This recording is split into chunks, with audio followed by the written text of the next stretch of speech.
Diduga cekcok proses cerai, suami tusuk istri hingga kritis.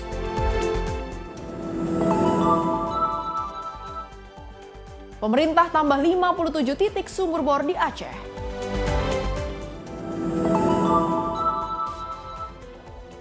Tanggul Situ Blungut jebol, ratusan rumah terendam.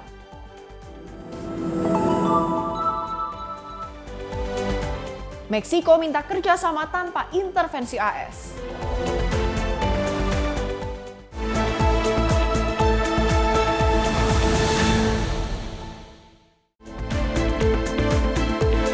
Halo, selamat pagi pemirsa. Apa kabarnya, Luis? Luar biasa baik. Cila, bagaimana kabarnya? Pastinya semangat dan juga merah-merah karena kita sangat semangat. Betul sekali. Untuk membuka pagi hari ini dengan informasi-informasi yang menarik, karena selain 5 informasi tadi, kami masih akan memberikan informasi lainnya terutama mengenai agenda Kabinet Merah Putih. Dan selain itu juga kami telah menyiapkan sejumlah informasi menarik lainnya juga seputar peristiwa, tentunya bersama saya Luis Ayu. Dan saya Priska Priscilla, inilah Menyapa Indonesia Pagi untuk Anda.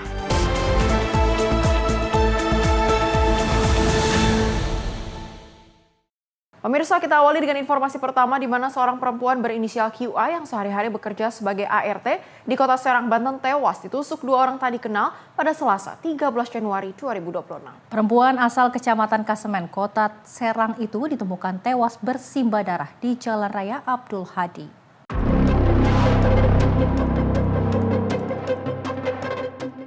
Wanita berinisial KA 27 tahun seorang asisten rumah tangga ditusuk oleh 2 orang tak dikenal di Jalan Ki Haji Abdul Hadi, lingkungan Kebon Jahe, Kelurahan Cipare, Kecamatan Serang, Banten. Polisi mengejar pelaku penusukan tersebut. Perempuan asal Kasemen itu melintas di lokasi kejadian dengan sepeda motor pada pukul 11.14 waktu Indonesia Barat. Saat itu ia baru pulang bekerja dari rumah majikannya. Sesampai di lokasi kejadian, korban diduga dihampiri 2 orang tak dikenal yang mengendarai sepeda motor. Setelah melakukan aksinya, kedua pelaku melarikan diri. Korban sempat tergeletak di lokasi sebelum akhirnya ditolong warga dan dilarikan ke Rumah Sakit Jannah, Kota Serang.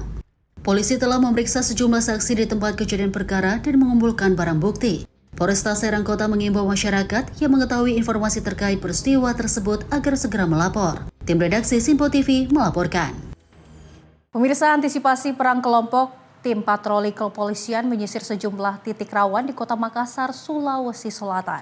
Hasilnya, 2 remaja diringkus bersama barang bukti airsoft gun dan senjata rakitan. Sementara itu, di lokasi berbeda, polisi juga membubarkan pesta miras yang dilakukan para pemuda. Ya, kalau tidak terbukti akan dipulangkan. Jajaran Polsek Talo Kota Makassar menggelar patroli skala besar dengan menyasar wilayah rawan konflik dan kejahatan jalanan. Petugas membubarkan sekelompok remaja yang sedang berkumpul. Salah seorang pelaku sempat kabur dan membuang benda mencurigakan.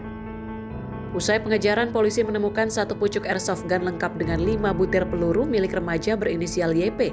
Di lokasi terpisah, tepatnya di Jalan Kandea 3, polisi mendapati pemuda tengah merakit anak panah menggunakan mesin gerinda sambil berpesta miras. Selain tersangka, polisi menyita busur panah, ketapel, serta mesin gerinda sebagai barang bukti. Para pelaku kemudian dibawa ke Mapolsek Talo guna pemeriksaan lebih lanjut. Berdasarkan pemeriksaan, salah satu pelaku mengakui kerap terlibat perang kelompok. Sementara airsoft gun yang disita diketahui telah dimodifikasi sehingga memiliki daya tembak lebih kuat. Dari Polsek Talo melakukan patroli skala besar untuk melakukan pencegahan kejahatan jalanan maupun aksi-aksi premanisme yang terjadi di wilayah hukum Polsek Talo. Pada saat kami melaksanakan kegiatan patroli di Kandea, tepatnya di lorong 148 yang tembus lorong 13, kami menemukan seorang pria yang sedang membuat busur dengan menggunakan gurinda. Kami temukan beberapa barang bukti termasuk ketapelnya dan busurnya, kemudian ada gurinda dan 1 colokan listrik yang kami amankan. Kemudian setelah itu kami bergerak ke jalan korban 40.000 jiwa. Di korban 40.000 jiwa kami menemukan sekumpulan anak remaja. Sempat 1 orang melarikan diri dan dilakukan pengejaran oleh tim opsional dari Reskrim dan ditemukan, kemudian dilakukan penggeledahan, sempat menyembunyikan 1 airsoft gun dengan peluru yang berisi 5 butir. Salah satu pembuat busur itu mengakui bahwasanya dia sering mengikuti perang kelompok pada saat lawannya adalah dari salah satu sebelah yaitu dari Lembo. Kedua pelaku dijerat Undang-Undang Darurat Nomor 12 Tahun 1951 tentang kepemilikan senjata api dan senjata tajam ilegal. Ancaman hukuman bagi pelaku mencapai 20 tahun penjara.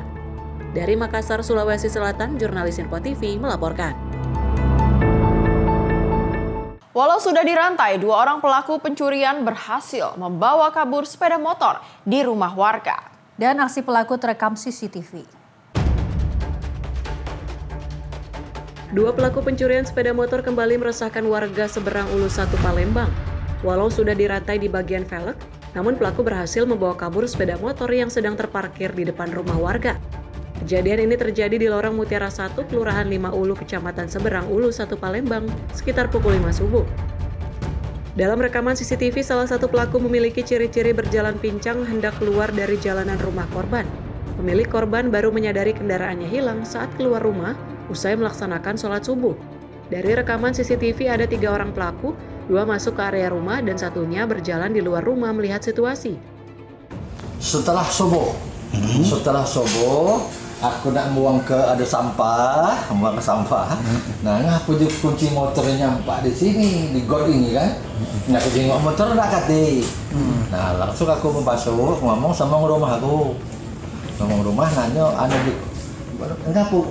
Itu ranting motor ni dah lepas sampai ini nih. Sudah katanya, hilang motor. Kalau lihat dari CCTV ini, ngoknya tu pecah itu 3 Pak. Singkok di motor di situ, 2 masuk. Nah, dia ni sebelum waktu dia masuk, dia berbalik di samping mobil ni.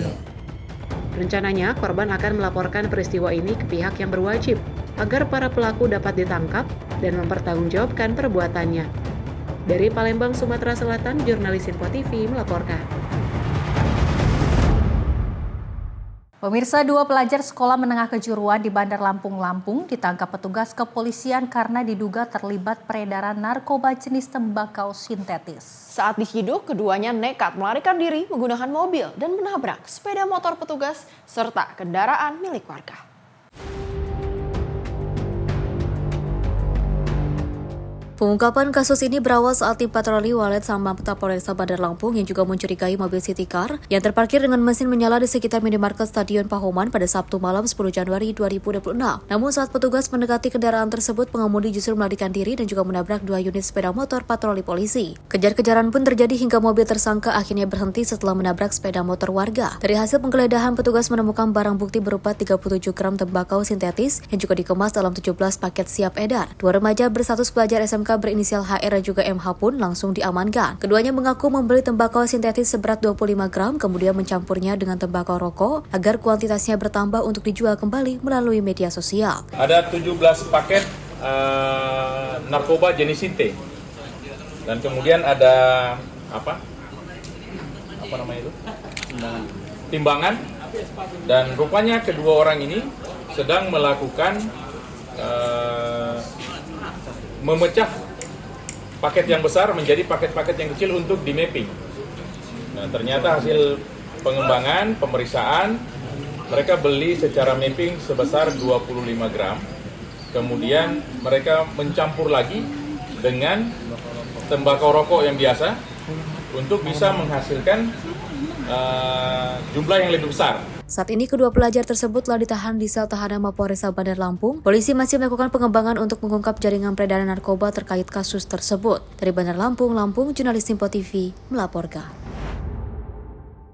Kita ke informasi lainnya di mana aparat kepolisian Resmo Polda Sulawesi Selatan mengungkap kasus pembobolan mesin ATM Bank Sulselbar yang terjadi di Kabupaten Pangkep. Aksi pencurian dengan pemberatan ini menyebabkan kerugian ratusan juta rupiah. Aparat kepolisian Resmo Polda Sulawesi Selatan mengungkap kasus pembobolan mesin ATM Bank Sulselbar yang juga terjadi di Kabupaten Pangkep. Menurut keterangan polisi, pembobolan mesin ATM ini dilakukan dengan menggunakan alat gerinda. Akibat aksi tersebut, mesin ATM mengalami kerusakan parah dan juga sempat terbakar. Pihak Bank Sulselbar melaporkan kerugian sekitar 120 juta rupiah akibat pembobolan. Setelah melakukan penyidikan selama 2 bulan, petugas berhasil mengidentifikasi dan juga menangkap 2 pelaku. Keduanya berinisial RH alias OD berusia 43 tahun dan juga MRA berusia 29 tahun. Kedua pelaku ditangkap di wilayah Kota Makassar pada Sabtu malam 10 Januari 2026.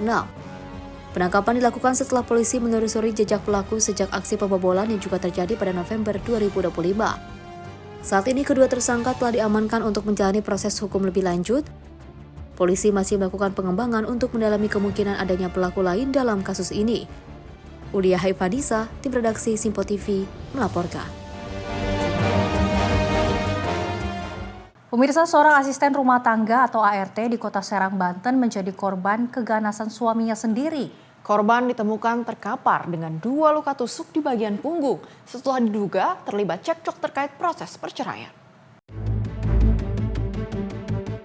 Inilah rekaman video amatir milik warga saat korban ditemukan. Terlihat kondisi korban Erni yang sudah tak berdaya di salah satu lahan rerumputan. Korban yang sehari-hari bekerja sebagai ART ini diduga kuat menjadi korban penganiayaan menggunakan sebilah pisau oleh suaminya sendiri. Saat ditemukan terdapat 2 luka tusukan serius di bagian belakang tubuh korban.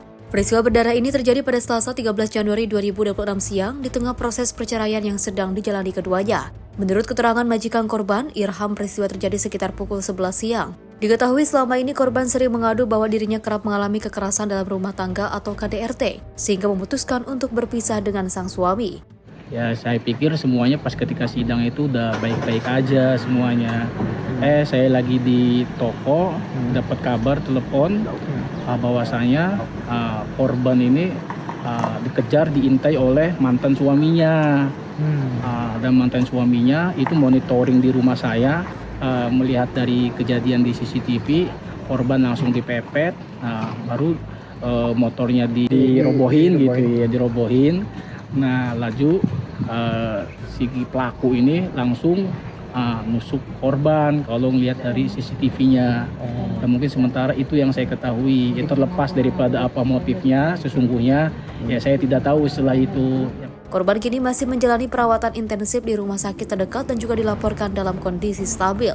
Sementara itu, pihak kepolisian telah melakukan olah TKP dan masih melakukan pengejaran terhadap terduga pelaku yang melarikan diri usai melakukan aksinya. Dari Serang, Banten, Firman Arif, Simpo TV melaporkan. Tak hanya itu saja, namun tawuran 2 kelompok remaja kembali terjadi di ruas Jalan Panjaitan, Jatinegara, Jakarta Timur pada Rabu 14 Januari 2026 dini hari. 2 kelompok remaja ini membekali diri dengan menggunakan berbagai jenis senjata dan tawuran membuat ruas jalan tidak bisa dilalui kendaraan.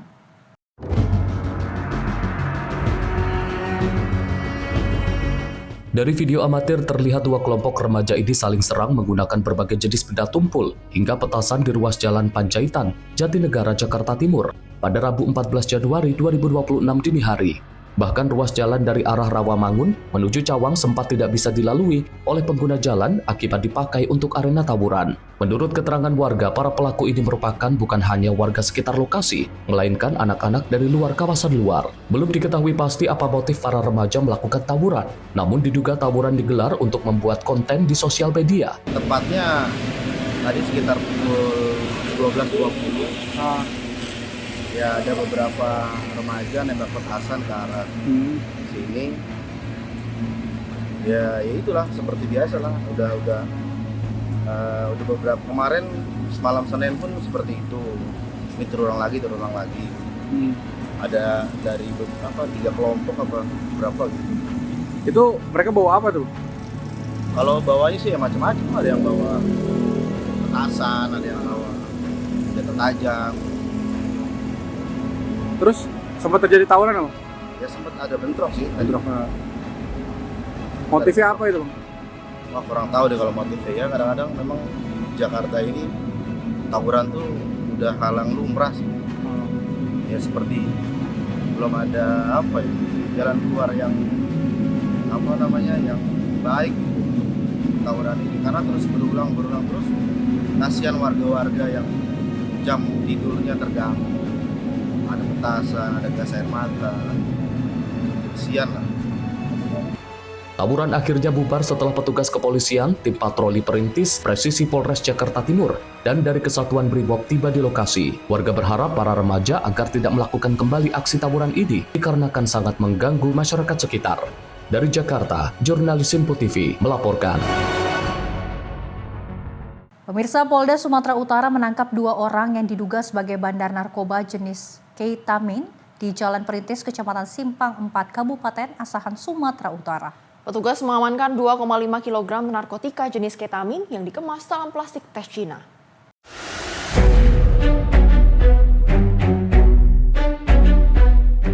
Kedua tersangka inisial AA dan AM ditangkap di dua lokasi berbeda di Kabupaten Asahan, Sumatera Utara. Awalnya petugas meringkus tersangka AA di salah satu warung kopi saat menunggu calon pembeli barang haram tersebut.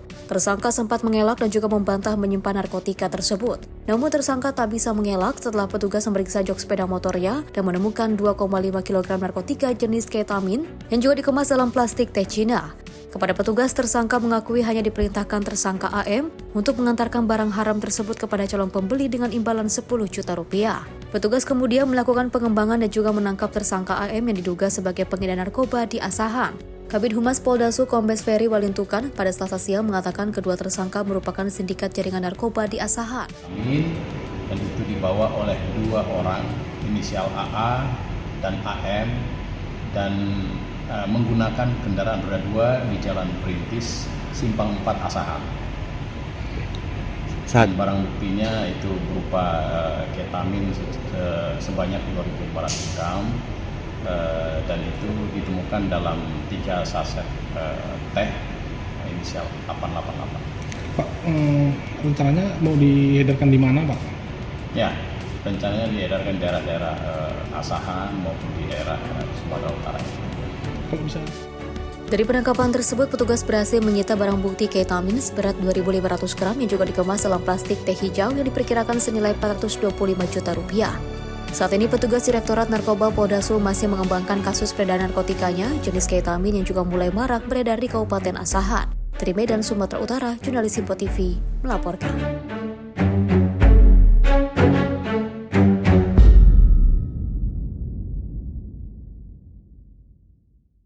Dari Direktorat Jenderal Pengawasan Sumber Daya Kelautan dan Perikanan, PSDKP, Kementerian Kelautan dan Perikanan, menggagalkan penyelundupan hampir 100 ton ikan salem impor ilegal di Pelabuhan Tanjung Priuk, Jakarta Utara.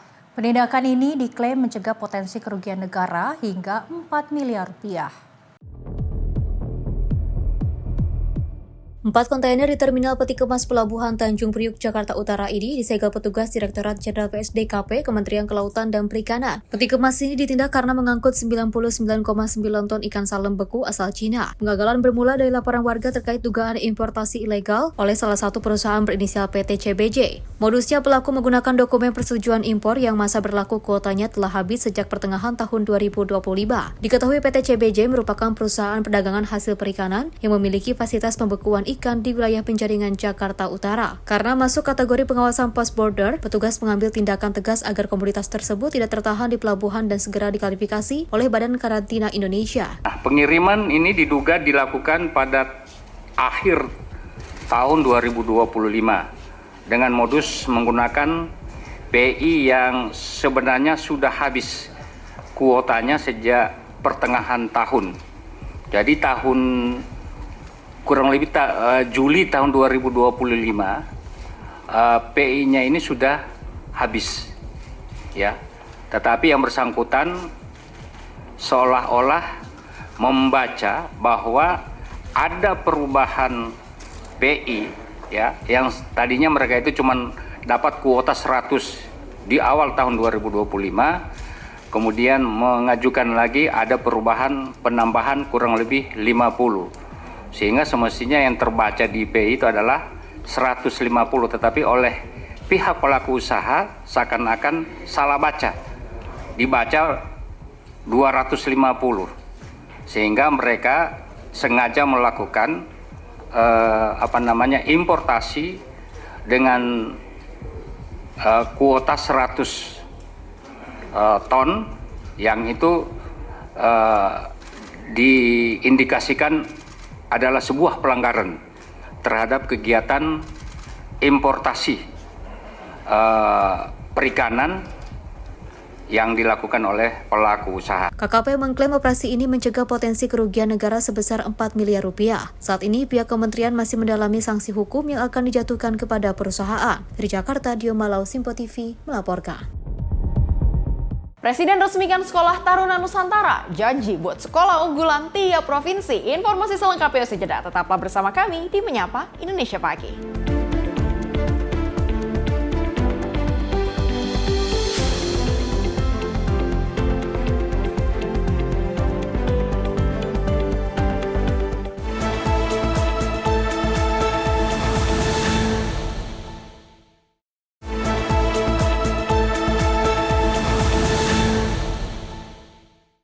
Terima kasih pemirsa, Anda kembali menyaksikan Menyapa Indonesia Pagi. Informasi kami lanjutkan. Presiden Republik Indonesia Prabowo Subianto meresmikan Sekolah Taruna Nusantara di Kabupaten Malang, Jawa Timur. Dalam pidatonya, Presiden berjanji sekolah unggulan serupa akan dibangun di tiap provinsi. Presiden Prabowo Subianto meresmikan Sekolah Taruna Nusantara di Kecamatan Pagak, Kabupaten Malang, Jawa Timur. Dalam kunjungan kerjanya Selasa siang, Presiden didampingi Kapolri Listio Sigit, Panglima TNI Agus Subianto, Menko Agus Harimurti, dan sejumlah pejabat Kabinet Merah Putih. Dalam sambutannya, Prabowo tegaskan Sekolah Taruna Nusantara berpuluh tahun membuktikan diri mampu mencetak insan yang unggul dalam akademis. Terlihat dalam banyaknya menteri dan ahli dalam Kabinet Merah Putih dari sekolah unggulan. Prabowo yakin dengan ilmu pengetahuan dan teknologi sebagai instrumen pembangunan, Indonesia mampu mencapai tingkat peradaban yang tinggi, kesejahteraan dan kualitas hidup yang baik. Dirinya menargetkan seluruh kampus Taruna Nusantara se-Indonesia bakal diresmikan dalam akhir tahun ini. Di samping itu, rencana kita juga akan membentuk sasarannya 20 tambahan yang kita beri nama SMA Garuda. Nanti sasaran kita adalah hampir di tiap provinsi harus ada satu SMA Taruna Nusantara atau SMA Garuda, satu sekolah unggulan. Dan rencana saya juga di tiap kabupaten nanti kita akan bikin sekolah unggulan terintegrasi. Kita berharap 500 ini bisa kita selesaikan dalam 4 tahun ke depan. Presiden rencananya bakal menambah 20 sekolah tambahan sejenis bernama Sekolah Garuda untuk mencetak lebih banyak generasi unggul. Sebanyak 500 sekolah akan diproyeksikan untuk beroperasi di setiap kabupaten, kota se-Indonesia dalam 4 tahun ke depan. Dari Malang, Jawa Timur, jurnalis Info TV melaporkan. Tak hanya itu saja, namun Presiden Prabowo Subianto juga menekankan nilai-nilai kejujuran harus menjadi fondasi utama dalam kepemimpinan. Prabowo berharap SMA Nusantara atau Taruna Nusantara dapat melahirkan para calon pemimpin bangsa yang cerdas serta bermoral. Presiden RI Prabowo Subianto meresmikan kampus terbaru SMA Taruna Nusantara di Pagak, Kabupaten Malang, Jawa Timur pada Selasa kemarin. Dalam sambutannya, Presiden menekankan bahwa sekolah ini mengemban misi suci untuk melahirkan pemimpin masa depan yang tidak hanya cerdas, tetapi memiliki integritas moral yang tidak tergoyahkan. Prabowo meminta kepada seluruh pimpinan lembaga, sekolah, serta jajaran guru untuk menanamkan nilai-nilai kejujuran sebagai fondasi utama kepemimpinan. Ia juga menekankan pentingnya pendidikan yang inovatif dan juga berorientasi pada pembinaan serta pengembangan potensi peserta didik. Dirinya mengungkapkan keyakinannya bahwa Taruna Nusantara akan terus melahirkan kader-kader yang unggul. Prabowo menegaskan bahwa pendidikan merupakan instrumen utama pembangunan bangsa. Ia menyebut pendidikan sebagai fondasi kesejahteraan, demokrasi sekaligus kunci untuk menghapus kemiskinan bersama sektor kesehatan. Kita ingin menanamkan akhlak, kita ingin menanamkan kepribadian yang baik, yang bersih. Jadi pemimpin-pemimpin yang jujur, pemimpin-pemimpin yang tidak akan korupsi, pemimpin-pemimpin yang akan berbuat yang terbaik untuk rakyat dan bangsanya. Karena sejak 90 sampai sekarang terbukti bahwa kader-kader lulusan TN telah membuktikan diri menonjol di tingkat nasional. Bahkan di kabinet yang saya pimpin, tadi sudah saya sebut alumni-alumninya, saya kira cukup banyak. Dan TN di tier 1 yang selanjutnya juga mulai muncul banyak kader-kader tersebut. Pendidikan adalah instrumen pembangunan. Pendidikan adalah instrumen kesejahteraan. Pendidikan adalah instrumen demokrasi. Pendidikan dan kesehatan adalah instrumen menghilangkan kemiskinan. Gagasan pendirian SMA Taruna Nusantara lahir dari pemikiran Mayor Prabowo Subianto pada tahun 1988 yang diusulkan kepada Presiden Soeharto dan juga Menteri Pertahanan dan Keamanan LB Murdadi. Tujuannya adalah untuk memberikan pendidikan unggul bagi anak-anak Indonesia yang memiliki kemampuan dan bakat istimewa. Kampus pertama SMA Taruna Nusantara dibuka di Magelang, Jawa Tengah pada 1988. Hingga kini telah berdiri 3 kampus operasional, yakni di Magelang, Malang, dan Cimahi, dengan total 36 angkatan lulusan. Pada tahun 2026, pemerintah merencanakan pembukaan 3 kampus baru, yakni di Nusantara IKN, Pagar Alam Sumatera Selatan, dan juga Lamongan Sulawesi Utara. Dari Malang, Jawa Timur, Dio Balau, Simpo TV melaporkan. Pemirsa, M. Kindra, siswa sekolah rakyat fasih berpidato bahasa Inggris di depan Presiden Prabowo dan mendapat pujian. Ia mengaku kemampuan itu diperoleh berkat pembinaan intensif dari guru di sekolahnya. Mr. Prabowo Subianto, President of the Republic of Indonesia. Berpidato dalam bahasa Inggris di depan Presiden RI Prabowo Subianto menjadi pengalaman berharga bagi M. Kendra Lianda Marta, siswa kelas 10 SMRA 13 Bekasi. Kesempatan ini diperoleh saat peresmian 166 sekolah rakyat di Banjarbaru, Kalimantan Selatan pada Senin 12 Januari 2026. Penampilan Kendra langsung mendapat pujian dari Prabowo karena fasih berpidato layaknya pernah tinggal di luar negeri. Kendra mengaku bangga dan senang atas apresiasi tersebut meski sempat gugup. Ia menekankan bahwa kemampuan tampil percaya diri itu bukan instan, melainkan hasil proses panjang, lebih dari 4 bulan, dengan pendampingan intensif dari guru di sekolah rakyat. Pengalaman berdiri di hadapan Presiden menjadi momen pertama yang tak terlupakan baginya. Awal mulanya itu aku emang canggung banget, emang nggak bisa berpidato, tapi lama-lama sama guru aku, Pak Ajis, beliau membantu aku dalam berpidato dan akhirnya aku bisa berpidato. Harapan untuk aku tuh semoga program sekolah rakyat ini bisa terus berlanjut dan membantu anak-anak dalam bersekolah. Presiden Prabowo juga memuji kemampuan siswa sekolah rakyat lainnya dan membuka peluang bagi mereka untuk belajar ke luar negeri. Kendra berharap program ini terus berkembang sehingga lebih banyak anak dari keluarga kurang mampu dapat memperoleh pendidikan berkualitas. Terkesima hari ini, terus terang aja. Terkesima. Bisa ada anak yang pidatonya dalam beberapa bahasa luar biasa. Sekolah rakyat berperan memutus kemiskinan ekstrim melalui pendidikan berasrama yang sepenuhnya ditanggung negara bagi anak-anak desil 1 dan 2. Tim redaksi Simpo TV melaporkan.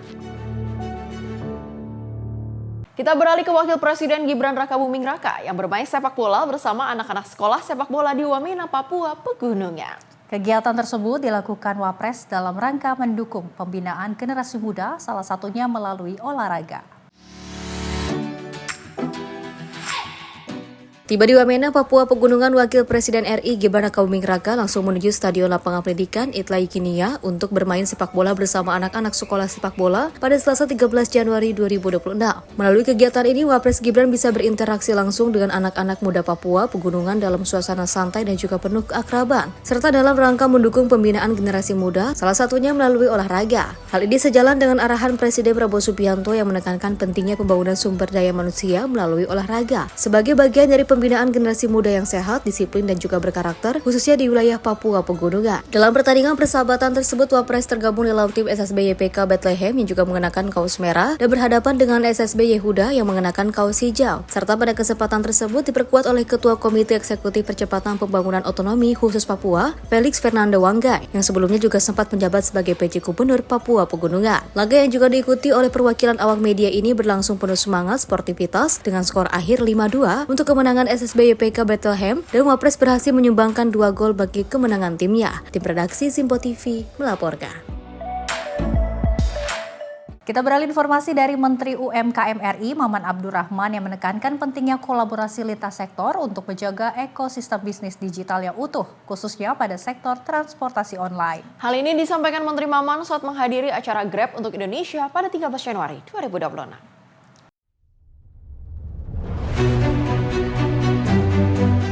Menteri UMKM RI Maman Abdurrahman menghadiri acara Grab untuk Indonesia, dukungan untuk mitra pengemudi dalam 3 babak di Jakarta pada Selasa 13 Januari 2026. Dalam kesempatan itu, Menteri Maman menekankan pentingnya kolaborasi lintas sektor untuk menjaga ekosistem bisnis digital yang utuh, khususnya pada sektor transportasi online agar terus mendorong pertumbuhan ekonomi bangsa.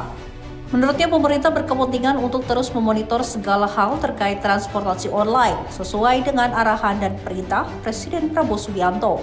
Lebih lanjut, Menteri Maman menyatakan bahwa transportasi online merupakan bagian penting dari ekosistem UMKM yang menopang aktivitas ekonomi rakyat di berbagai daerah. Tim redaksi Sinpo TV melaporkan. Kita beralih ke TNI Angkatan Darat yang menembus medan sulit di Kecamatan Pining, Kabupaten Gayo Lues, Aceh untuk menyalurkan bantuan kemanusiaan kepada warga terdampak bencana. Kehadiran TNI AD menjadi wujud nyata kehadiran negara dalam memastikan bantuan dan pelayanan dasar tetap menjangkau wilayah terisolasi.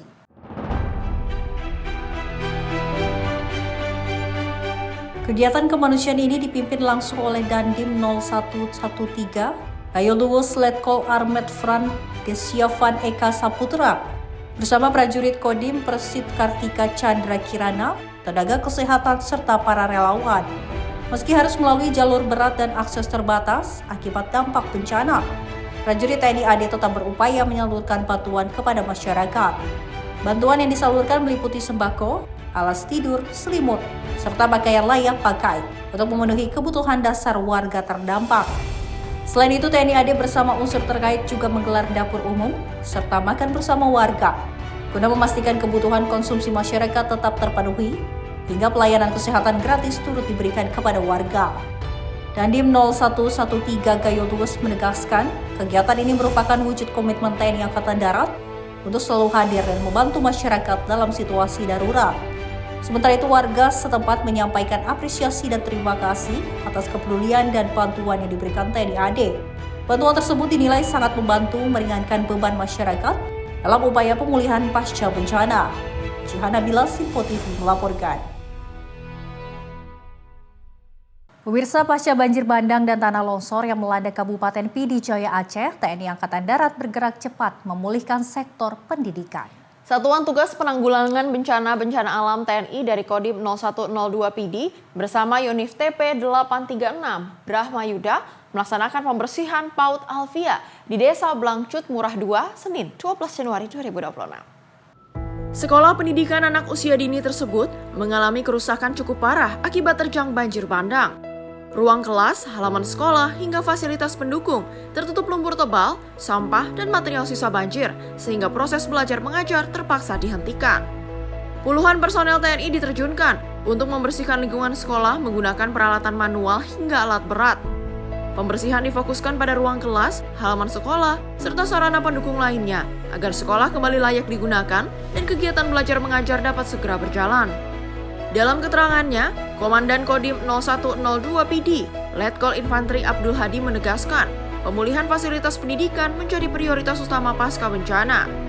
Sementara itu, Kepala Sekolah PAUD Alfia, Rizky Maidia Eka Putri, mengapresiasi langkah cepat TNI dalam membantu pemulihan sekolah.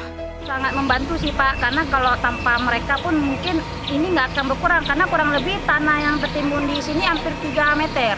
Jadi karena datang orang TNI dan relawan, jadi sangat membantu kami membersihkan sekolah ini. Ibu,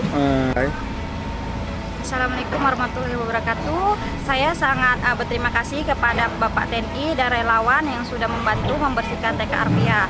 Harapan kami semoga sekolah TK Arfia cepat normal kembali agar anak-anak bisa kembali ke sekolah seperti biasa dan bermain seperti biasa. Kegiatan ini menjadi bagian dari komitmen berkelanjutan TNI Angkatan Darat melalui Satgas Gulbencal dalam mempercepat pemulihan pasca bencana sekaligus memastikan dunia pendidikan tetap berjalan demi masa depan generasi penerus bangsa. Jihan Nabila, Sinpo TV melaporkan. Tak hanya itu saja, namun Satuan Tugas Penanggulangan Bencana Alam TNI Angkatan Darat juga mengerahkan 4 unit alat berat ke wilayah terdampak bencana di Kecamatan Tuka, Kabupaten Tapanuli Tengah, Sumatera Utara. Dan pengerahan alat berat ini dilakukan untuk mempercepat pemulihan infrastruktur serta membuka kembali akses masyarakat yang sempat terputus akibat banjir bandang dan juga tanah longsor. 4 unit alat berat tersebut diberangkatkan dari Gor Pandan menuju Kelurahan Hutana Bolon dengan pengawalan personel Kodim 0211 Tapanuli Tengah. Alat berat yang diterjunkan terdiri dari 2 unit bulldozer dan 2 unit eskavator yang diangkut menggunakan kendaraan truk jenis Fuso dan Hino. Setibanya di lokasi, 2 unit bulldozer langsung digunakan untuk membuka dan membersihkan akses jalan yang tertutup material bencana. 1 unit eskavator difungsikan untuk normalisasi aliran sungai guna mencegah banjir susulan, dan 1 unit eskavator lainnya difokuskan untuk mendukung pembangunan jembatan Armco di Desa Sigiring-Giring. Dalam keterangannya, Kapendam 1 Bukit Barisan Kolonel Infantri Asrul Kurniawan Harahap menyampaikan pengerahan alat berat merupakan bentuk komitmen TNI Angkatan Darat dalam membantu percepatan pemulihan wilayah terdampak bencana. Jihan Nabila, Sinpo TV melaporkan. Informasi lainnya pemirsa, Menteri Haji dan Umroh Muhammad Irfan Yusuf mengingatkan para petugas haji tentang tugas utama menjadi pelayan jamaah haji. Gus Irfan berpesan, para PPIH mendahulukan bertugas untuk motivasi utamanya berhaji. Petugas, jadilah petugas yang benar-benar melayani jamaah. Jangan mementingkan kebutuhan sendiri. Apakah itu kebutuhan finansial, apa itu kebutuhan fisik, apakah itu kebutuhan untuk menjalankan ritual-ritual haji sendiri. Kita sudah niat menjadi petugas. Jika tidak ada kesempatan menjalankan ritual haji, alhamdulillah. Tapi kalau nanti tidak bisa, harus milih antara menjalankan ritual haji atau menjalankan tugas, tentu pilihan pertama. Selain itu, Kementerian Haji dan Umroh juga menggelar acara penguatan tata kelola dan penyerahan anggaran operasional haji tahun 1447 Hijriah atau 2026 Masehi. Acara tersebut digelar di Hotel Mercure, Jakarta pada 14 Januari yang diikuti oleh perwakilan kantor wilayah Kementerian Haji di seluruh Indonesia.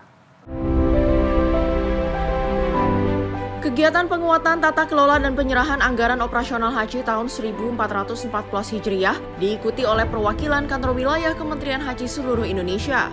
Menteri Haji dan Umroh Muhammad Irfan Yusuf menegaskan, mekanisme penyerahan anggaran kali ini dilakukan lebih baik melalui pantauan Dirjen Pengendalian Penyelenggara dan penandatanganan fakta integritas sebelum anggaran diserahkan.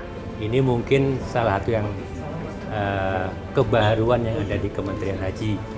Kalau yang dulu mungkin langsung transfer aja. Sekarang sebelum kita serahkan, kita panggil dulu para kanwil, kita berikan arahan-arahan apa yang harus dilakukan, dan juga ada fakta integritas.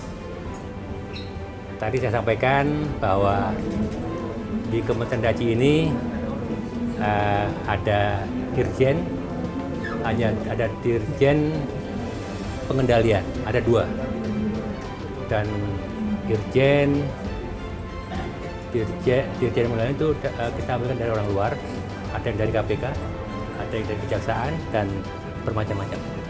Artinya apa? Kita serius dalam hal memastikan pengelolaan keuangan haji benar-benar akuntabel dan transparan. Sementara itu, Dirjen Pengendalian Penyelenggaraan Haji dan Umroh Harun Al-Rashid menegaskan dirinya dan seluruh jajarannya hingga tingkat kantor wilayah berkomitmen mengelola anggaran operasional dengan transparan dan akuntabel. Ini acara tata kelola dari penguatan tata kelola dalam rangka penyerahan biaya operasional haji ini, kita serius dengan tanda tangan fakta integritas bahwa semua dari Kanwil dan kita semua komitmen untuk bisa menggunakan anggaran yang notabene dari jamaah ini dengan sebaik-baiknya dan dengan amanah, dengan baik. Ini penggunaannya di periode awal ini kurang lebih 42%, 9 triliun, yang ini juga sudah kita transfer baik ke Saudi kurang lebih 5,4 triliun, terus kemudian ke dalam negeri kebutuhan nanti untuk pelatihan jamaah di embarkasi dan yang lainnya. Untuk kemudian nanti di bulan Maret kita juga akan menerima lagi dana-dana tersebut, dan Juni untuk kemudian kita lakukan transfer ke berbagai kebutuhan yang ada. Langkah tegas ini diambil untuk memastikan setiap rupiah yang berasal dari jemaah digunakan maksimal untuk kelancaran dan kenyamanan ibadah haji tahun ini. Dari Jakarta, Fani Farizal, Sinpo TV melaporkan.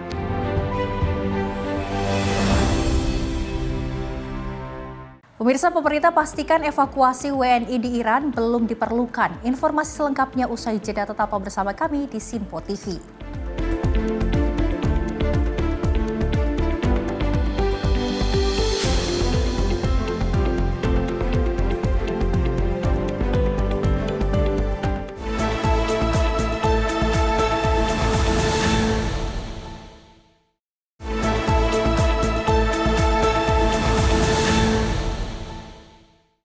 Terima kasih pemirsa, Anda masih bersama kami di Menyapa Indonesia Pagi.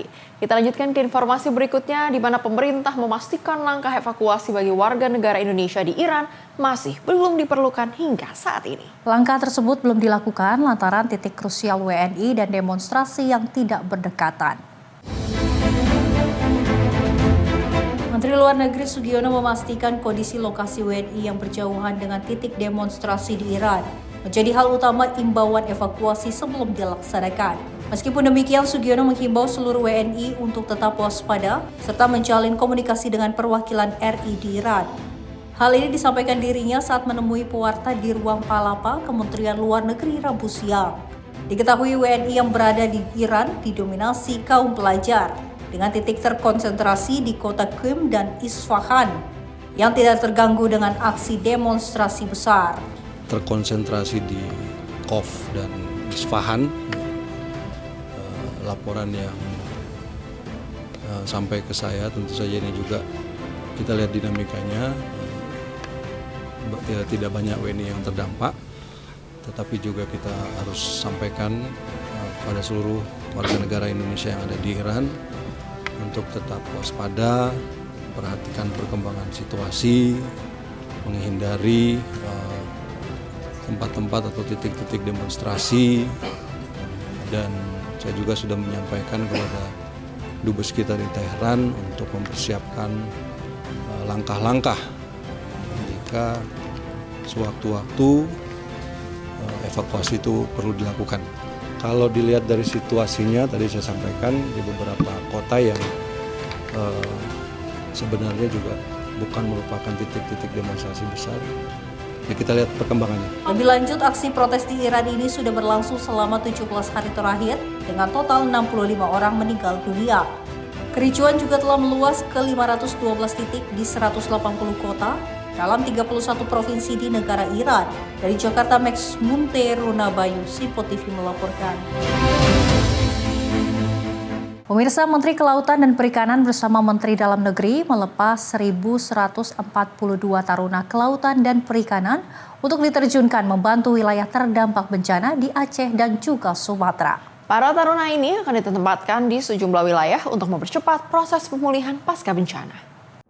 Menteri Kelautan dan Perikanan Sakti Wahyu Trenggono menyampaikan sebanyak 1.142 taruna akan dikirimkan ke wilayah terdampak bencana di Aceh dan Sumatera.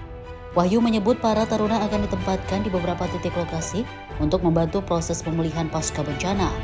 Wahyu menjelaskan bahwa seluruh taruna kelautan dan perikanan telah dibekali persiapan kesehatan dan keselamatan. Lebih lanjut, Wahyu menuturkan kegiatan ini akan berjalan selama 3 bulan dan menjadi bagian dari pendidikan yang dikonversi sebagai 8 SKS. Kami dari Kementerian Kelautan dan Perikanan mengirim 1.142 taruna ya ke wilayah daerah bencana di Aceh dan Sumatera. Kita fokuskan nanti, kita berkoordinasi dengan Pak Ketua Satgas, dalam hal ini Pak Menteri Dalam Negeri Pak Tito. Beliau hadir juga di sini yang juga melepas. Ya, kita sudah berkoordinasi dari jumlah taruna yang kita sampaikan itu nanti dibagi di beberapa titik. Jadi ada 3 sampai 4 titik begitu dengan jumlah tertentu, tapi totalnya kira-kira 1.142.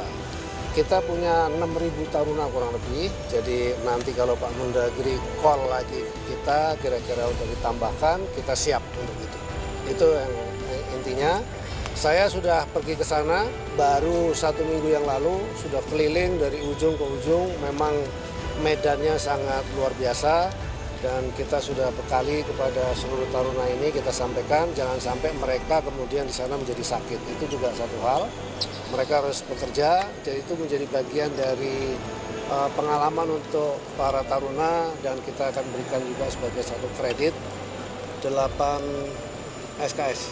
Iya, Bapak. 8 SKS kepada taruna karena mereka nanti selama 3 bulan berada di sana. Tugasnya banyak, diantaranya adalah membantu merecovery, dan itu tentu sesuai dengan arahan dari Pak Ketua Satgas apa yang harus mereka kerjakan. Selain juga membantu masyarakat. Dari Jakarta, Jihan Abdullah Azizul Hakim, Simpo TV melaporkan. Sedangkan Menteri Dalam Negeri Tito Karnavian memaparkan peta wilayah terdampak bencana di sejumlah daerah di Sumatera dengan tingkat kerusakan yang beragam. Fokus penanganan diprioritaskan pada daerah dengan dampak terparah, diantaranya Aceh Tamiang, Gayo Lues hingga Pidi Jaya. Menteri Dalam Negeri Tito Karnavian menyebut Taruna Kelautan dan Perikanan yang dikerahkan akan diterjunkan ke sejumlah wilayah prioritas terdampak bencana. Di Provinsi Aceh terdapat 7 kabupaten yang menjadi perhatian khusus, 4 diantaranya berada di wilayah dataran rendah, yaitu Aceh Tamiang, Aceh Timur, Aceh Utara, dan Pidi Jaya, dengan dampak dominan berupa limpasan lumpur dari sungai. Sementara 3 wilayah dataran tinggi yaitu Gayo Lues, Bener Meriah, dan Aceh Tengah mengalami bencana longsor, jembatan putus, serta akses jalan yang tertutup. Adapun di Sumatera Utara, dampak terparah terjadi di Tapanuli Tengah dengan kondisi lumpur tebal, serta longsor di Tapanuli Utara, Humbahas, dan Kota Sibolga. Sedangkan di Sumatera Barat, bencana banjir dan longsor melanda Kabupaten Agam, Tanah Datar, Kabupaten Pariaman, serta pesisir selatan. Tito menyebut nantinya para taruna akan diperbantukan untuk membersihkan lumpur di rumah-rumah warga, serta gang-gang sempit yang tidak dapat dijangkau oleh alat berat. Karena memang persoalan di Sumatera, sekarang kita sudah bisa petakan, ya kita fokus ada, tanpa menafikan daerah lain ya, dari 52 kabupaten kota itu, yang di Aceh itu spesifik ada 7 ya, 4 ada di lowland, 3 di highland. Highlandnya Gayo Lues, Bener Meriah, Aceh Tengah. Lowlandnya itu ada 4. Kalau yang di highland ini problem utamanya itu longsor-longsor, jembatan putus, jalan tertutup ya. Sementara kalau di highland, lowland itu lebih banyak karena limpahan lumpur yang luar biasa dari sungai-sungai dan lain-lain.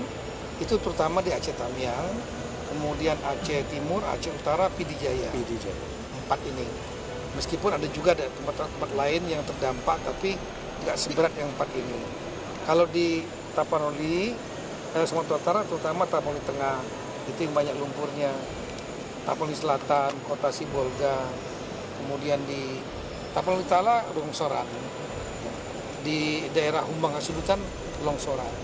Kalau di Sumatera Barat ada 3, Agam, Tanah Datar, Kabupaten Pariaman, sama longsoran dan banjir tuh ya, lumpur terutama di Tapanuli Tengah dan tambah lagi pesisir selatan. Dari Jakarta, Jihan Nabila Azizul Hakim, Simpo TV melaporkan. Sementara itu, Satgas Penanggulangan Bencana Alam Kodam 1 Bukit Barisan membersihkan Sekolah Dasar Negeri Hutana Bolon 2 di Kecamatan Tuka, Kabupaten Tapanuli Tengah, Sumatera Utara. Kegiatan ini dilakukan untuk mendukung keberlanjutan proses belajar mengajar pasca bencana longsor yang melanda wilayah tersebut.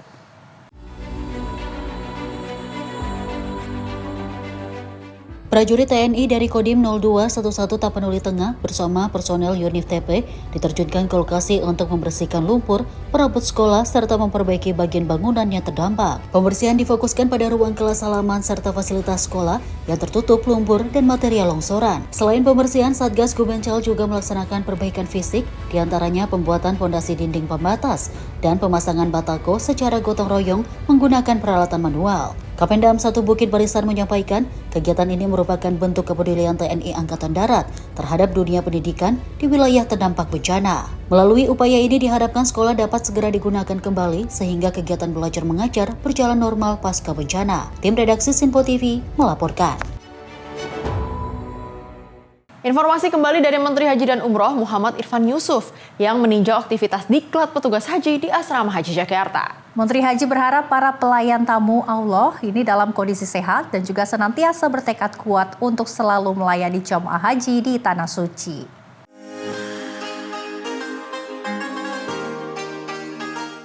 Guna memotivasi semangat dan memastikan kesiapsiagaan dari para petugas haji, Menteri Haji dan Umroh Muhammad Irfan Yusuf menggelar apel pagi dan menyapa para petugas penyelenggara ibadah haji yang tengah mengikuti pendidikan dan pelatihan di Asrama Haji Pondok Gede Jakarta. Peninjauan dilakukan untuk melihat secara langsung kesiapan, kedisiplinan, dan pola pembinaan kedisiplinan lebih dari 1.500 petugas haji sebagai ujung tombak pelayanan haji tahun 2026. Ramah wanita. Tolong dong Gus Irfan, bagaimana peran Kemenhaj dalam pelayanan ramah wanita ini? Tentu kita tahun ini mengintroduce satu hal yang baru, haji ramah perempuan. Dan itu bukan sekedar tagline saja, kita putuskan dalam pertama penambahan jumlah petugas haji perempuan, penambahan petugas pembimbing ibadah haji perempuan, dan juga di dalam deklarasi nanti juga kita sampaikan materi tentang ramah perempuan. Untuk jumlah petugas perempuan juga tahun ini tambah ya Gus? Tugas perempuan kita tingkatkan. Bagi 531 dari 1.500, berarti sekarang ini sudah 30% lebih. Tahun sebelumnya berapa Gus? Sebenarnya masih 22. Assalamualaikum Gus, dari Salam Radio Gus. Pemenuhan gizinya Gus. Apa? Pemenuhan Gus, perihal apel hari ini apel perdana yang akan reguler atau hanya hari ini arahan dari Pak Menteri untuk semua petugas yang akan disiapkan ke Arab Saudi? Tentu tidak hari ini, nanti bergantian dari Wamen juga akan hadir di sini. Memang mendapatkan katakanlah perhatian dari pemerintah Saudi tahun kemarin terkait dengan kesehatan kita. Karena itu tahun ini kita minta pusat kesehatan haji untuk benar-benar serius dalam menjalankan SOP standar kesehatan kita, standar kesehatan jamaah haji. Bukan berarti kemarin kita nggak punya standar, kita punya, tapi belum terlalu dimaksimalkan. Menteri menegaskan bahwa pembentukan karakter dan etos kerja dimulai dari hal-hal mendasar dalam keseharian selama diklat. Gus Irfan juga mengingatkan bahwa PPIH merupakan wajah negara sekaligus representasi pelayanan kepada tamu-tamu Allah. Karena itu, setiap petugas dituntut untuk mampu bersikap arif, menempatkan kepentingan yang lebih besar di atas kepentingan pribadi, serta menjaga marwah institusi dalam setiap tindakan. Menteri menambahkan, sikap profesional, kedewasaan dalam berkomunikasi, serta keikhlasan dalam melayani merupakan satu kesatuan yang tidak terpisahkan dari tugas PPIH sebagai pelayan jemaah haji. Dari Jakarta, Ferdi Setiawan, Sinpo TV melaporkan. Informasi lainnya datang dari Gubernur Maluku Utara, Shirley Joanna, yang menekankan pentingnya kunjungan langsung ke rumah tangga agar proses verifikasi data tepat sasaran. Hal tersebut disampaikan dalam launching pemuktahiran DTSN Maluku Utara di Kabupaten Halmahera Barat. Berlangsung pada Selasa 6 Januari 2026, kegiatan peluncuran pemuktahiran data DTSN dihadiri oleh Gubernur Maluku Utara Shirley Joanna bersama Deputi Bidang Statistik Sosial BPS RI, Ateng Hartono, yang bertujuan untuk penguatan daya tunggal sosial dan ekonomi nasional. Kegiatan diawali dengan peninjauan langsung musyawarah desa ke Desa Tedeng, di mana aparat desa melakukan pencocokan data terhadap warga dari desil 1 hingga 4 guna memastikan ketepatan dan validitas data sosial ekonomi.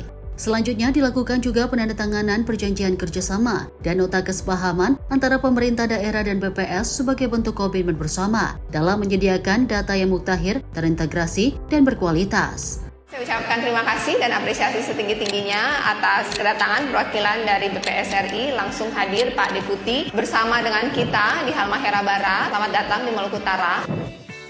Halmahera Barat akan menjadi pilot project kita dalam pemuktahiran data, dan ini menunjukkan komitmen dari kami provinsi mendukung kabupaten, mendukung kecamatan dan desa, karena bagi kami DTSN itu sangat penting. Kenapa DTSN itu penting? Salah satu hal nyata, kerugian yang dilihat di depan mata adalah kemarin kita mendapatkan BLTS dari pusat itu 54.000. Dari 54.000 saya beberapa hari yang lalu baru dapat WhatsApp dari Kepala Kantor Pos yang membagikan BLTS sebesar 900.000 per orang. Kita itu ada 8.000 data tidak ditemukan manusianya. Artinya mereka mengembalikan dana sebanyak 8.000 sekian kali 900.000, itu nilainya sekitar 7 miliaran. Itu kan kerugian bagi kita di Maluku Utara. Dan itu disebabkan karena datanya tidak update. Orangnya sudah tidak ada, pada anggaran dan kuotanya ada. Kemudian juga sering kita lihat di lapangan, kadang-kadang mohon maaf, ada yang tidak layak untuk menerima, dalam arti dia kadang PNS, dia kadang pengusaha, rumahnya sudah bagus, tapi dia masih rutin menerima bantuan bulanan. Dan ironisnya di sebelahnya yang rumahnya papan, atapnya rumbai, janda, ada yang kadang saya turun ke desa, mereka bercerita dengan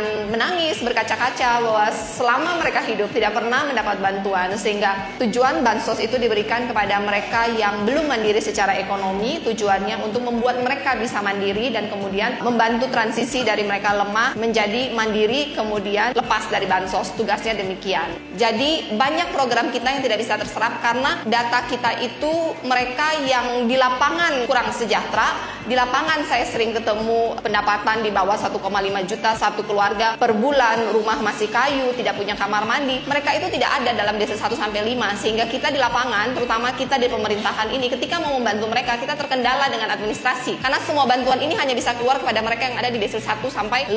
Oleh karena itu, hari ini saya menanyakan komitmen dari 34 kepala desa ini, apakah setuju mau bekerja sama dan bertanya kepada mewakili dalam hal ini Wakil Bupati Halmahera Barat, apakah setuju mau mensupport pilot project untuk 34 desa ini dan selesai datanya bareng-barang serentak di Januari 2026? Setuju. Kepala desa setuju tidak?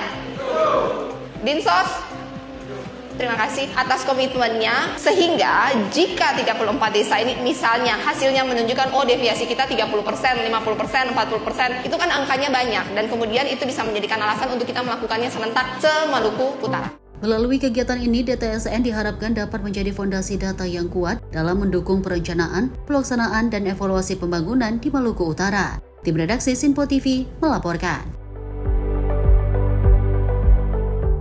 Pemirsa, Kementerian Kesehatan Republik Indonesia mengajak masyarakat terdampak bencana untuk mengurangi kebiasaan mengkonsumsi mie instan selama masa pengungsian. Ajakan ini disampaikan melalui edukasi gizi dan inisiatif pembuatan dapur gizi oleh tim relawan kesehatan di posko pengungsian.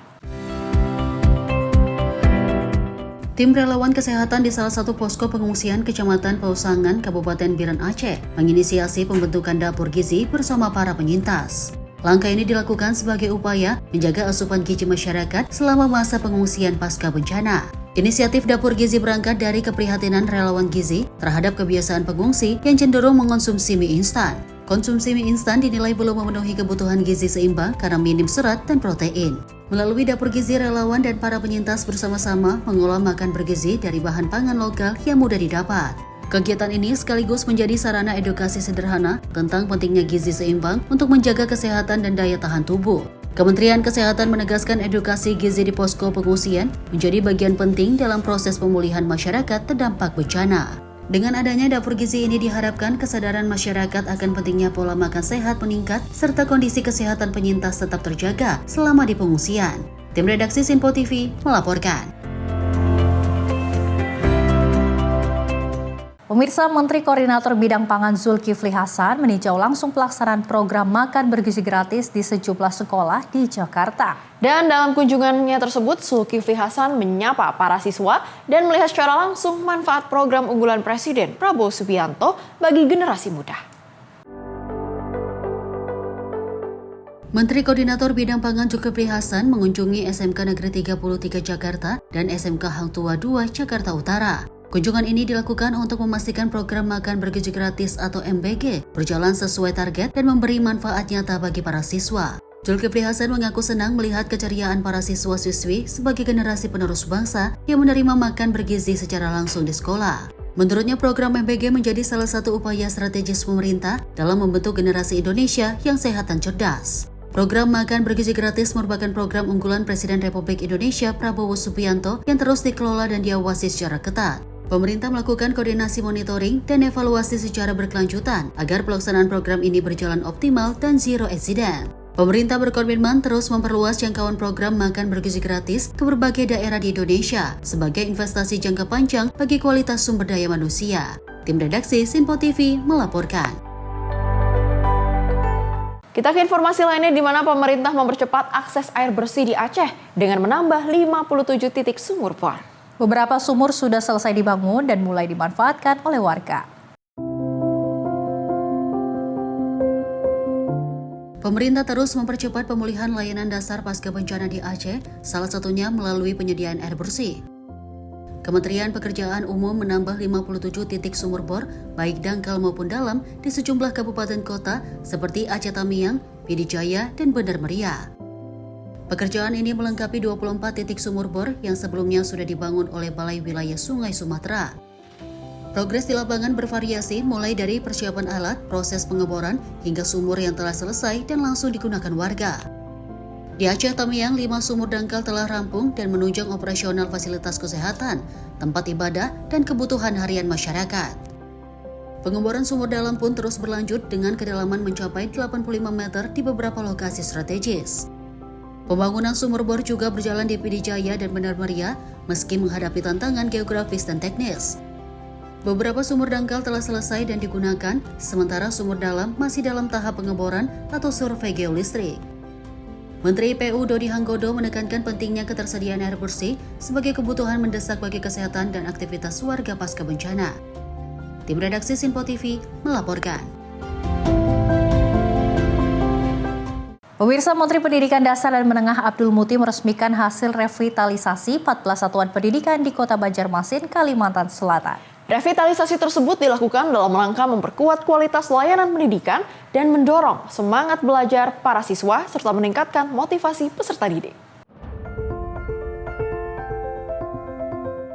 Menteri Pendidikan Dasar dan Menengah Abdul Muti meresmikan sebanyak 14 sekolah di Kota Banjarbaru dan Banjarmasin, Kalimantan Selatan dengan anggaran 232 miliar rupiah. Abdul Muti menegaskan bahwa revitalisasi satuan pendidikan merupakan program unggulan Presiden Prabowo Subianto guna mendukung terselenggaranya kegiatan belajar mengajar yang lebih baik. Selain perbaikan sarana dan bangunan sekolah, Mendikdasman juga mendorong peningkatan kualitas pembelajaran melalui program digitalisasi pembelajaran berupa papan interaktif digital. Penguatan program yang kami laksanakan melalui kebijakan-kebijakan yang memperkuat bimbingan konseling di sekolah. Program ini kami juga usahakan untuk menjadi bagian dari program yang terintegrasi dengan Pagi Ceria dan juga 7 Kebiasaan Indonesia Hebat. Dan tadi dalam rangka memberikan semangat agar anak-anak ini lebih termotivasi, ada jingle baru yang berjudul Rukun Sama Teman.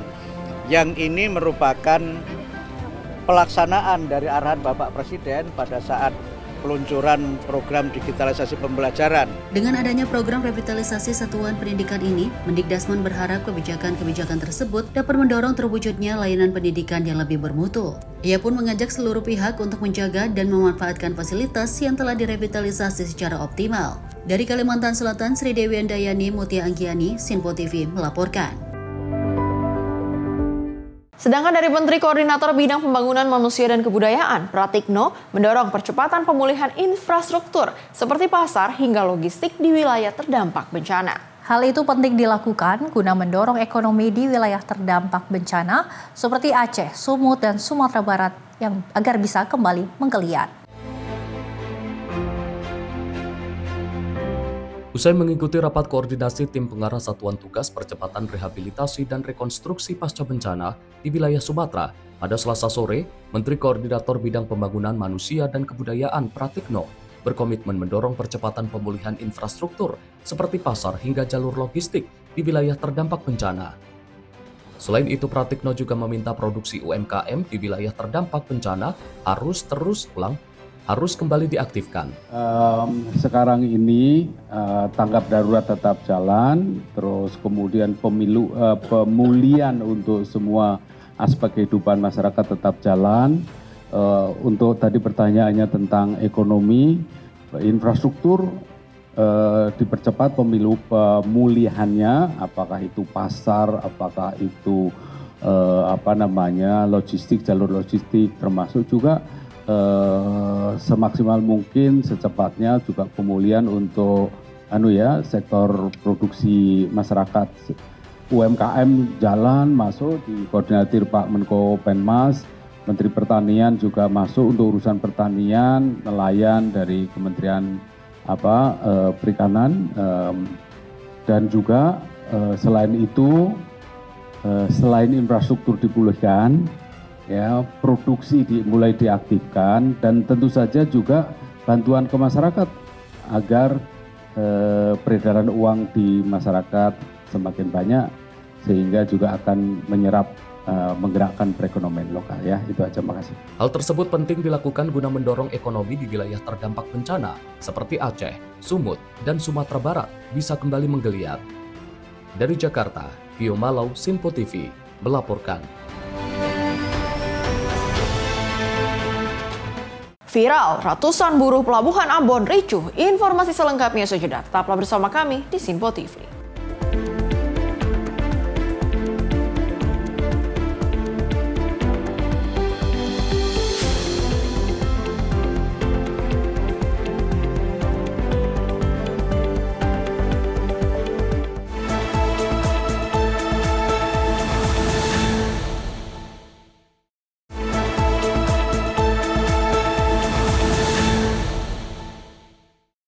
Anda kembali menyaksikan Menyapa Indonesia Pagi, pemirsa. Informasi kami lanjutkan.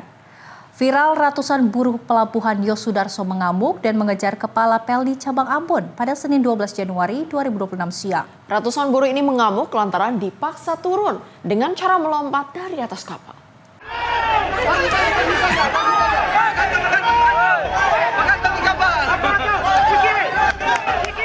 Kericuan ini terjadi di dermaga Pelabuhan Yosudarso, Ambon, Balogo. Mengamuk dan juga mengejar Kepala Pelni Cabang Ambon, Martin Herianto. Peristiwa terjadi pada Senin siang saat kapal KM Ciremai bersandar di pelabuhan ini dan hendak bertolak menuju Sorong, Papua Barat Daya. Ratusan buruh ini mengamuk lantaran 2 orang buruh yang tertahan di atas kapal dipaksa turun dengan cara melompat saat kapal berangkat. Selain itu, massa juga marah lantaran ketatnya aturan yang selama ini dibuat Pelni bersama LO Angkatan Laut. Apalagi banyak dari para calon penumpang tidak kebagian tiket, sementara Pelni tidak sama sekali memberikan kompensasi. Beruntung personil Polsek KPYS Ambon bersama dengan TNI AL Sigap dan segera mengamankan Kepala Pelni yang menjadi sasaran amukan massa. Tidak mendapatkan tiket, namun tetap ingin naik ke atas kapal.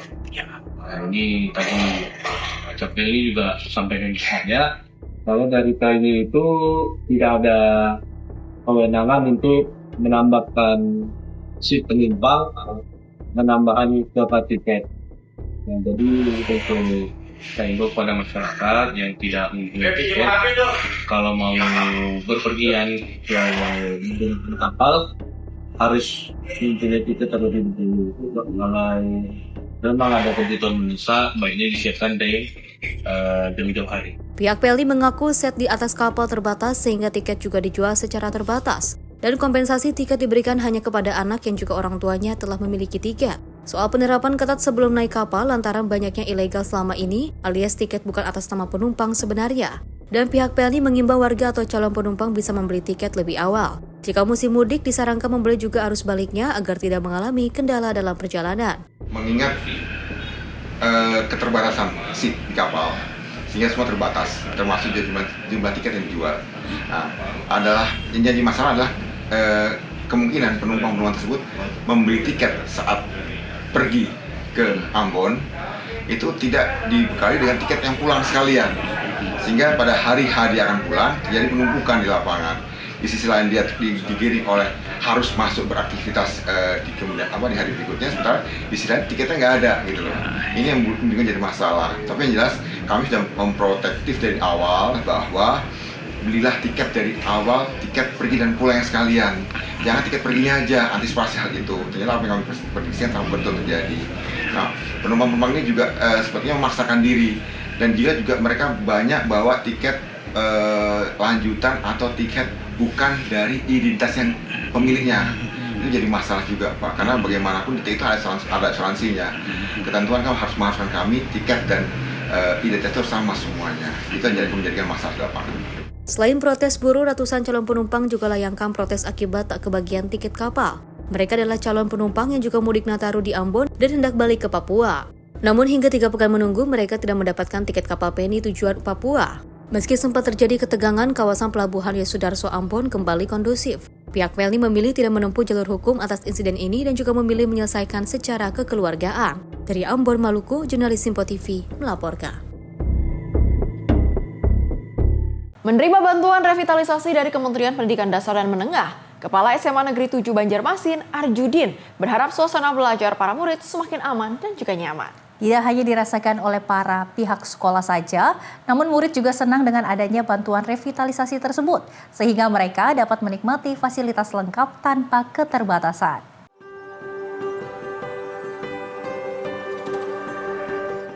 SMA Negeri 7 Banjarmasin menjadi salah satu sekolah yang mendapatkan program bantuan revitalisasi satuan pendidikan berupa rehabilitasi ruang kelas dan penambahan ruang kelas baru. Kepala SMA Negeri 7 Banjarmasin, Arjudin, menyampaikan bahwa bantuan revitalisasi dari Kemendikdasmen sangat membantu pihak sekolah memenuhi fasilitas belajar, terutama dalam hal rehabilitasi ruang kelas yang sudah berusia 53 tahun. Selain rehabilitasi ruang kelas, SMA Negeri 7 Banjarmasin juga memperoleh bantuan berupa pembangunan ruang kelas baru guna menampung peserta didik yang selalu bertambah di setiap ajaran baru.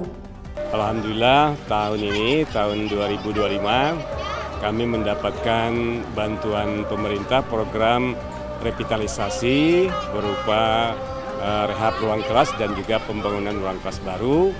Dan tentu ini sangat membantu kami karena memang sekolah kami itu sudah berusia sekitar 53 tahun. Ada beberapa bangunan yang harus direhab. Alhamdulillah ada bantuan ini sehingga ruang kelas kami juga sudah cukup enak, cukup nyaman untuk anak-anak kami belajar. Kemudian juga karena selalu ada tambahan peserta didik, kami juga mendapat bantuan pembangunan ruang kelas baru. Alhamdulillah insya Allah suasana belajar kami semakin nyaman sehingga bisa meningkatkan kualitas pembelajaran dan kualitas pendidikan khususnya SMA Negeri 7 Banjarmasin. Sebelum mendapatkan revitalisasi ini sebenarnya kondisi sekolahnya seperti apa sih Pak?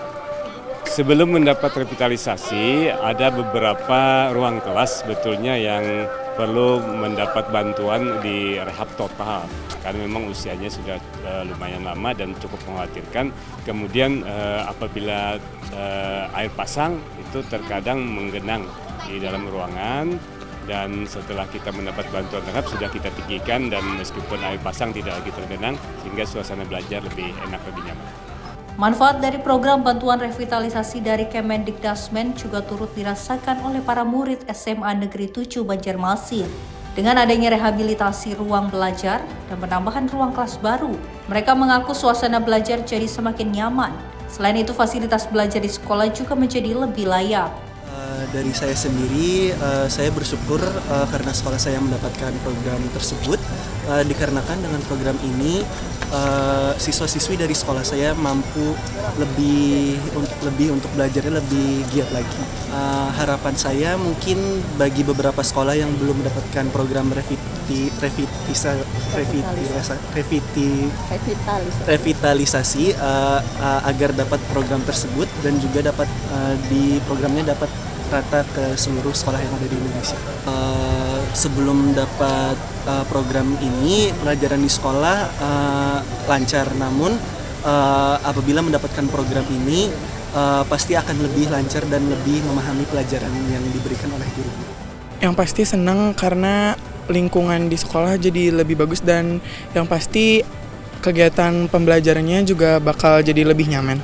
Harapannya dengan adanya revitalisasi ini, seluruh sekolah dan teman-teman yang mendapatkan benefitnya bakal jadi lebih semangat belajarnya, lebih bisa fokus belajarnya, terus juga bisa menjadikan sarana prasarananya dengan baik. Melalui program revitalisasi satuan pendidikan, Kemendikdasmen menegaskan komitmennya untuk menghadirkan lingkungan belajar yang layak, aman, dan mendukung proses pembelajaran di berbagai daerah. Perbaikan dirasakan pendidikan ini juga diharapkan menjadi fondasi bagi peningkatan mutu pendidikan secara berkelanjutan, serta mendukung terwujudnya layanan pendidikan yang bermutu dan merata bagi seluruh peserta didik di Indonesia. Dari Jakarta, Sri Dewi Andayani, Mutia Anggaini, Sinpo TV melaporkan. Tak hanya itu saja, namun Presiden Prabowo Subianto juga menekankan nilai-nilai kejujuran harus menjadi fondasi utama dalam kepemimpinan. Prabowo berharap SMA Nusantara atau Taruna Nusantara dapat melahirkan para calon pemimpin bangsa yang cerdas serta bermoral. Presiden RI Prabowo Subianto meresmikan kampus terbaru SMA Taruna Nusantara di Paga, Kabupaten Malang, Jawa Timur pada Selasa kemarin. Dalam sambutannya, Presiden menekankan bahwa sekolah ini mengemban misi suci untuk melahirkan pemimpin masa depan yang tidak hanya cerdas, tetapi memiliki integritas moral yang tidak tergoyahkan. Prabowo meminta kepada seluruh pimpinan lembaga, sekolah, serta jajaran guru untuk menanamkan nilai-nilai kejujuran sebagai fondasi utama kepemimpinan. Ia juga menekankan pentingnya pendidikan yang inovatif dan juga berorientasi pada pembinaan serta pengembangan potensi peserta didik. Dirinya mengungkapkan keyakinannya bahwa Taruna Nusantara akan terus melahirkan kader-kader yang unggul. Prabowo menegaskan bahwa pendidikan merupakan instrumen utama pembangunan bangsa. Ia menyebut pendidikan sebagai fondasi kesejahteraan, demokrasi sekaligus kunci untuk menghapus kemiskinan bersama sektor kesehatan. Kita ingin menanamkan akhlak, kita ingin menanamkan kepribadian yang baik, yang bersih. Jadi pemimpin-pemimpin yang jujur, pemimpin-pemimpin yang tidak akan korupsi, pemimpin-pemimpin yang akan berbuat yang terbaik untuk rakyat dan bangsanya. Karena sejak 90 sampai sekarang terbukti bahwa kader-kader lulusan TN telah membuktikan diri menonjol di tingkat nasional. Bahkan di kabinet yang saya pimpin, tadi sudah saya sebut alumni-alumninya, saya kira cukup banyak. TN di tier 1 yang selanjutnya juga mulai muncul banyak kader-kader tersebut. Pendidikan adalah instrumen pembangunan. Pendidikan adalah instrumen kesejahteraan. Pendidikan adalah instrumen demokrasi. Pendidikan dan kesehatan adalah instrumen menghilangkan kemiskinan. Gagasan pendirian SMA Taruna Nusantara lahir dari pemikiran Mayor Prabowo Subianto pada tahun 1988 yang diusulkan kepada Presiden Soeharto dan juga Menteri Pertahanan dan Keamanan LB Murdadi. Tujuannya adalah untuk memberikan pendidikan unggul bagi anak-anak Indonesia yang memiliki kemampuan dan bakat istimewa. Kampus pertama SMA Taruna Nusantara dibuka di Magelang, Jawa Tengah pada 1988. Hingga kini telah berdiri 3 kampus operasional, yakni di Magelang, Malang, dan Cimahi, dengan total 36 angkatan lulusan. Pada tahun 2026, pemerintah merencanakan pembukaan 3 kampus baru, yakni di Nusantara IKN, Pagar Alam Sumatera Selatan, dan juga Lamongan Sulawesi Utara. Dari Malang, Jawa Timur, Dio Balau, Simpo TV melaporkan. Pemirsa, M. Kindra, siswa sekolah rakyat fasih berpidato bahasa Inggris di depan Presiden Prabowo dan mendapat pujian. Ia mengaku kemampuan itu diperoleh berkat pembinaan intensif dari guru di sekolahnya. Mr. Prabowo Subianto, Presiden of the Republic of Indonesia. Berpidato dalam bahasa Inggris di depan Presiden RI Prabowo Subianto menjadi pengalaman berharga bagi M. Kendra Lianda Marta, siswa kelas 10 SMRA 13 Bekasi. Kesempatan ini diperoleh saat peresmian 166 sekolah rakyat di Banjarbaru, Kalimantan Selatan pada Senin 12 Januari 2026. Penampilan Kendra langsung mendapat pujian dari Prabowo karena fasih berpidato layaknya pernah tinggal di luar negeri. Kendra mengaku bangga dan senang atas apresiasi tersebut meski sempat gugup.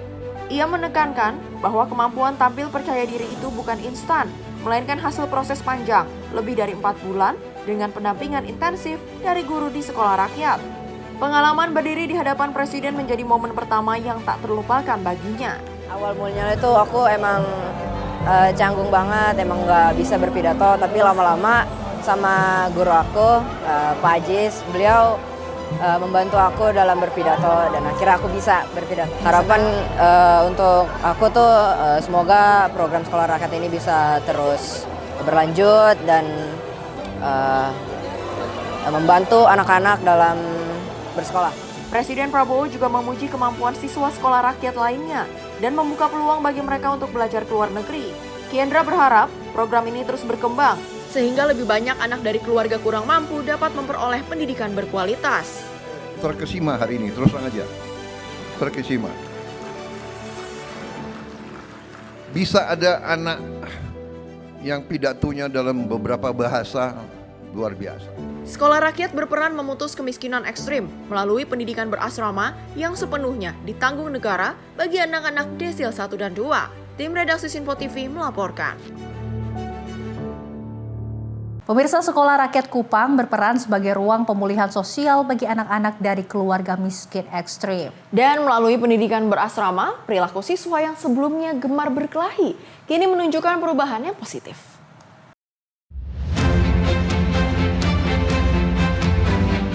Program Sekolah Rakyat berkembang menjadi wadah pembentukan karakter bagi anak-anak dari keluarga miskin ekstrim, melampaui fungsi pendidikan formal semata. Dampak positif tersebut terlihat pada siswa Sekolah Rakyat Menengah Pertama 19 Kupang yang menunjukkan perubahan sikap setelah hampir 6 bulan menjalani pendidikan berbasis asrama. Wali Asuh SRMP 19 Kupang Miguel Antonio Gusmao mengungkapkan sebagian besar peserta didik berasal dari keluarga desil 1 dan desil 2, kelompok dengan tingkat kesejahteraan paling rendah. Latar belakang tersebut membentuk karakter awal anak yang cenderung sulit mengelola emosi dan berinteraksi secara sosial. Melalui pola pengasuhan yang menempatkan wali asuh sebagai figur orang tua, perilaku siswa perlahan berubah menjadi lebih tenang, santun, dan minim konflik. Awal mereka masuk memiliki karakter yang memang sulit untuk kita bentuk. Sering emosional, suka berkelahi sama temannya, suka mencaci maki temannya, suka ribut dengan suara-suara keras, teriak dengan suara-suara keras, tanpa terkontrol.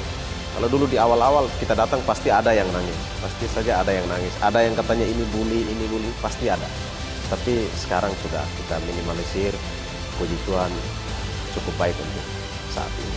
Kita juga melayani mereka dengan penuh kasih sayang, harus merasa bahwa mereka memang benar-benar anak kita, bukan anak yang kita asuh dari orang lain, tapi memang bagian dari anak kita sendiri. Selain menanamkan nilai karakter, sekolah rakyat menyediakan lingkungan hidup yang teratur dan aman, mulai dari jadwal makan, kebersihan, hingga kegiatan bersama yang mendorong keberanian dan kebersamaan. Pihak sekolah juga menjaga komunitas rutin dengan orang tua siswa untuk memantau perkembangan anak. Miguel menilai sekolah rakyat merupakan strategi penting pemerintah dalam memperluas akses pendidikan berkualitas dan memutus rantai kemiskinan, khususnya bagi kelompok masyarakat paling rentan. Tim redaksi Simpo TV melaporkan. Kita ke informasi peristiwa lain di mana musibah banjir yang melanda wilayah kota dan Kabupaten Serang, Banten terpantau masih belum surut hingga Rabu 14 Januari 2026. Salah satu titik terparah berada di perumahan Bumi Ciruas, Permai 2.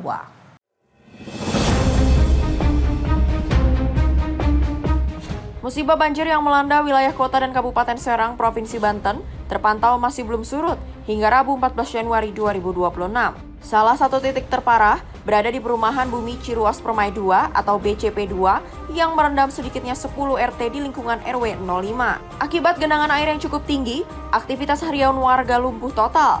Sebagian warga memilih bertahan di rumah untuk membersihkan sisa sampah yang terbawa arus, sementara sebagian lainnya terpaksa mengungsi ke masjid, musola hingga rumah kerabat yang lebih aman. Banjir di wilayah Ciruas ini seolah menjadi agenda tahunan setiap memasuki musim hujan.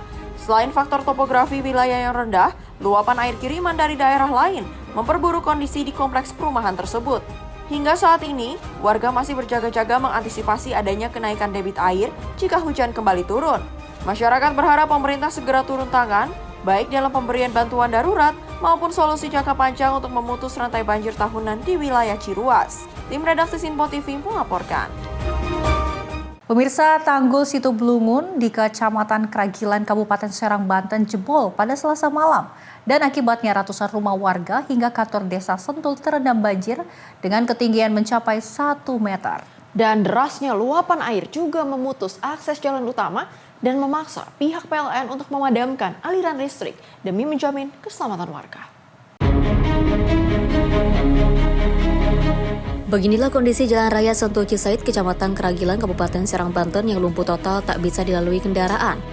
Genangan air setinggi 50 hingga 1 meter menutup akses utama usai tanggul Situ Blungun jebol akibat tidak kuat menahan debit air.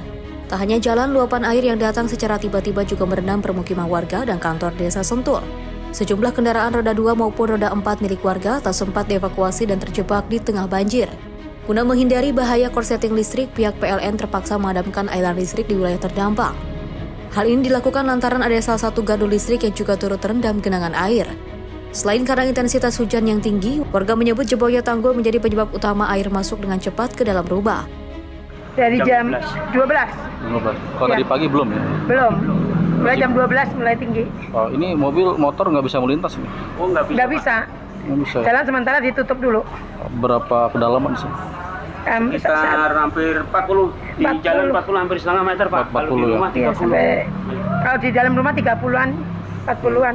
Ini bisa banjir gini karena apa? Hujan ya? Iya, karena hujan ini. Hujan karena limpahan dari air sungai. Luapan dari sungai. Oh, gitu. Iya. Kalau ini baru kali ini atau sebelumnya udah pernah terjadi? Sebelumnya udah pernah banjir, cuma nggak separah ini. Ya, kedalamannya sekitar 1 meter lebih lah. Begitu. Sekitar 1 meter lebih. Nah, sampai saat ini pun air belum surut juga. Dikhawatirkan akan turun hujan lagi. Densitasnya ya mungkin bisa naik lagi karena pembuangan air di sana juga terlalu kecil. Harapan kami untuk pemerintah Kabupaten Serang khususnya dan Banten, pemerintah Provinsi Banten, tolonglah untuk memperbaiki aliran irigasi yang dari Situ Blungun. Nah, penyebabnya karena tanggul yang jebol akibat tidak bisa menampung aliran air dari Situ Blungun. Warga kini berharap pemerintah daerah segera melakukan perbaikan pada aliran air keluar Situ Blungun. Masyarakat meminta pemerintah tidak hanya fokus pada perawatan area situ, namun juga memperhatikan kekuatan tanggul agar bencana serupa tidak kembali terulang. Dari Serang, Banten, jurnalis Simpo TV melaporkan. Informasi lain datang dari seorang anak laki-laki yang berusia 7 tahun. Diduga tenggelam setelah terbawa arus saat bermain di aliran Kali Jambe, Tambun Selatan, Kabupaten Bekasi, Jawa Barat. Sampai dengan Selasa 13 Januari 2026 malam, tim SAR gabungan yang melakukan penyisiran di sepanjang aliran sungai belum menemukan korban. Bocah berusia 7 tahun dilaporkan hilang saat bermain bersama temannya di bantaran Kali Jambe, Tambun Selatan, Kabupaten Bekasi, Jawa Barat, Selasa 13 Januari 2026 sore. Korban diduga terpeleset dan tenggelam di dalam sungai yang memiliki arus deras. Tim SAR gabungan dari Basarnas TNI, Polri, dan relawan melakukan pencarian dengan menyisir aliran sungai menggunakan perahu karet dan peralatan penerangan. Menurut keterangan warga, pada saat korban terpeleset ke dalam sungai, warga sempat berusaha menolong, namun upaya penyelamatan itu gagal akibat derasnya arus sungai. Ada dua anak kecil sedang bermain di dekat pot sono di depan, jadi sama-sama memegang kayu, menggoyangkan kayu itu ke air. Bang, itu kejadian pas asar, pas saya ajan asar kejadiannya. Di sore kami menerima laporan dari masyarakat bahwa sekitar pukul 15.30 ada seorang anak laki-laki berusia kurang lebih 7 tahun hanyut di sungai Kali Jambe.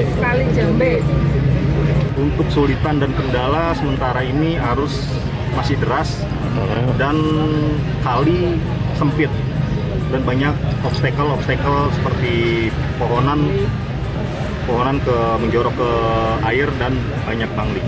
Hingga Selasa malam proses pencarian belum membuahkan hasil. Operasi SAR dihentikan sementara karena kondisi cuaca dan keterbatasan pandangan, dan tim SAR akan melanjutkan pencarian pada Rabu 14 Januari 2026 dengan memperluas area penyisiran. Dari Bekasi, Jawa Barat, jurnalis Sinpo TV melaporkan.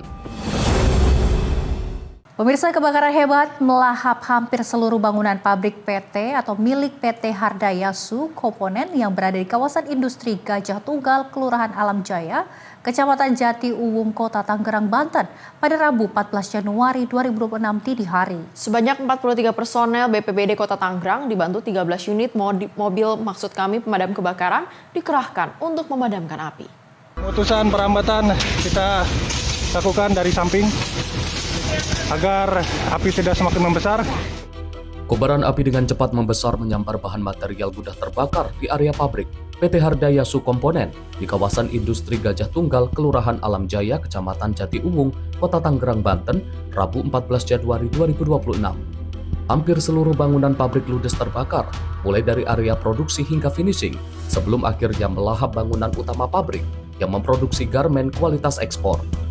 Sebanyak 43 personel BPBD Kota Tangerang dibantu 13 unit mobil pemadam kebakaran berjibaku memadamkan api agar api tidak merembet ke bangunan pabrik lainnya. Kita mendapat laporan jam 23 lewat 5 menit bahwasanya ada kebakaran di PT HSC di Jalan Gajah Tunggal.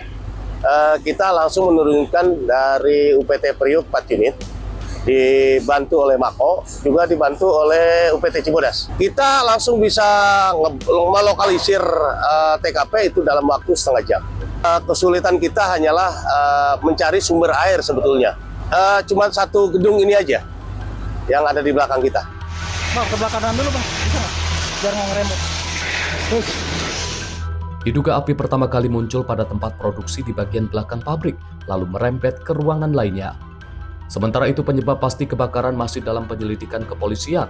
Kebakaran ini tidak menimbulkan korban jiwa maupun luka karena saat terbakar pabrik tidak ada aktivitas pekerja. Kami langsung ke TKP bersama rekan Pamapta, bersama rekan Iden dari Polres. Jadi kami datang ke sini untuk cek TKP. Kronologi kebakaran, api bersumber dari pabrik belakang, namun kami belum bisa memastikan itu sumber dari mana. Kami masih dalam melakukan penyelidikan ke depan sehingga akurat sumber api dari mana. Alhamdulillah untuk korban jiwa nihil, namun hanya materi. Saat ini kebakaran ditangani Polsek Jati Uwung dengan melibatkan tim forensik dari Polres Metro Tangerang Kota untuk mengetahui pasti penyebab kebakaran. Dari Tangerang, Banten, jurnalis Sinpo TV melaporkan. Protes Iran memanas, Trump sebut jalur nego masih terbuka. Informasi selengkapnya sejenak, tetaplah bersama kami di Sinfo TV.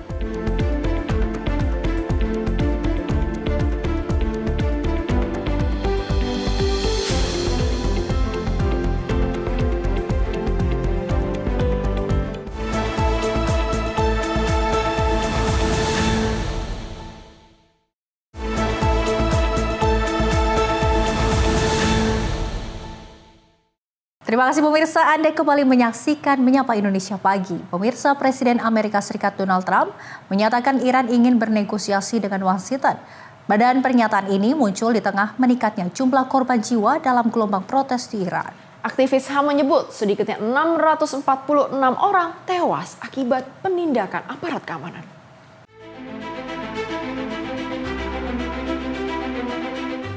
Trump menyampaikan pernyataan tersebut setelah mengancam akan melancarkan serangan terhadap Iran jika penindakan terhadap pengunjuk rasa terus berlanjut. Namun hingga kini Teheran tidak memberikan tanggapan langsung atas klaim tersebut. Pernyataan Trump datang setelah Menteri Luar Negeri Oman yang selama ini menjadi penghubung antara Amerika Serikat dan Iran melakukan kunjungan ke Teheran. Meski demikian, belum jelas apa yang dapat dijanjikan Iran, terutama terkait program nuklir dan arsenal rudal balistik yang dianggap Teheran sebagai bagian penting pertahanan nasional. Menteri Luar Negeri Iran Abbas Araghchi dalam keterangan kepada diplomat asing di Teheran menegaskan situasi telah sepenuhnya terkendali.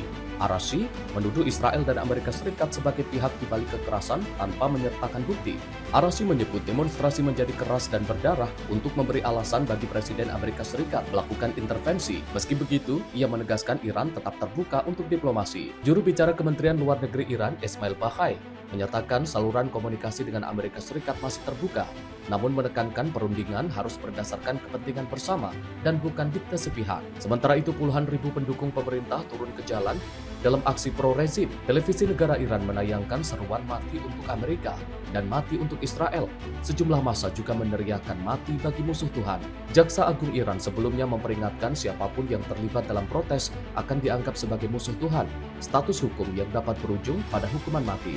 Di Washington, juru bicara Gedung Putih, Karoline Leavitt, menyatakan pernyataan publik Iran bertolak belakang dengan pesan tertutup yang diterima pemerintah Amerika Serikat. Leavitt menegaskan Trump tertarik menjajaki pesan tersebut, namun tidak ragu menggunakan opsi militer. Trump mengaku pemerintahannya tengah menimbang berbagai opsi, termasuk serangan cyber dan serangan militer langsung. Trump menegaskan jika Iran melakukan balasan, Amerika Serikat akan menyerang dengan kekuatan yang belum pernah terjadi sebelumnya. Sebagai tekanan tambahan, Trump mengumumkan tarif sebesar 25% bagi negara-negara yang melakukan bisnis dengan Iran. Tarif tersebut dinyatakan berlaku segera. Tim redaksi Sinfo TV melaporkan. Informasi internasional berikutnya datang dari Presiden Kuba, Miguel Diaz-Canel, yang menegaskan pemerintahannya tidak sedang melakukan pembicaraan apapun dengan Amerika Serikat. Pernyataan ini disampaikan sehari setelah Presiden Donald Trump ini melayangkan ancaman terhadap Kuba pasca serangan Amerika Serikat ke Venezuela.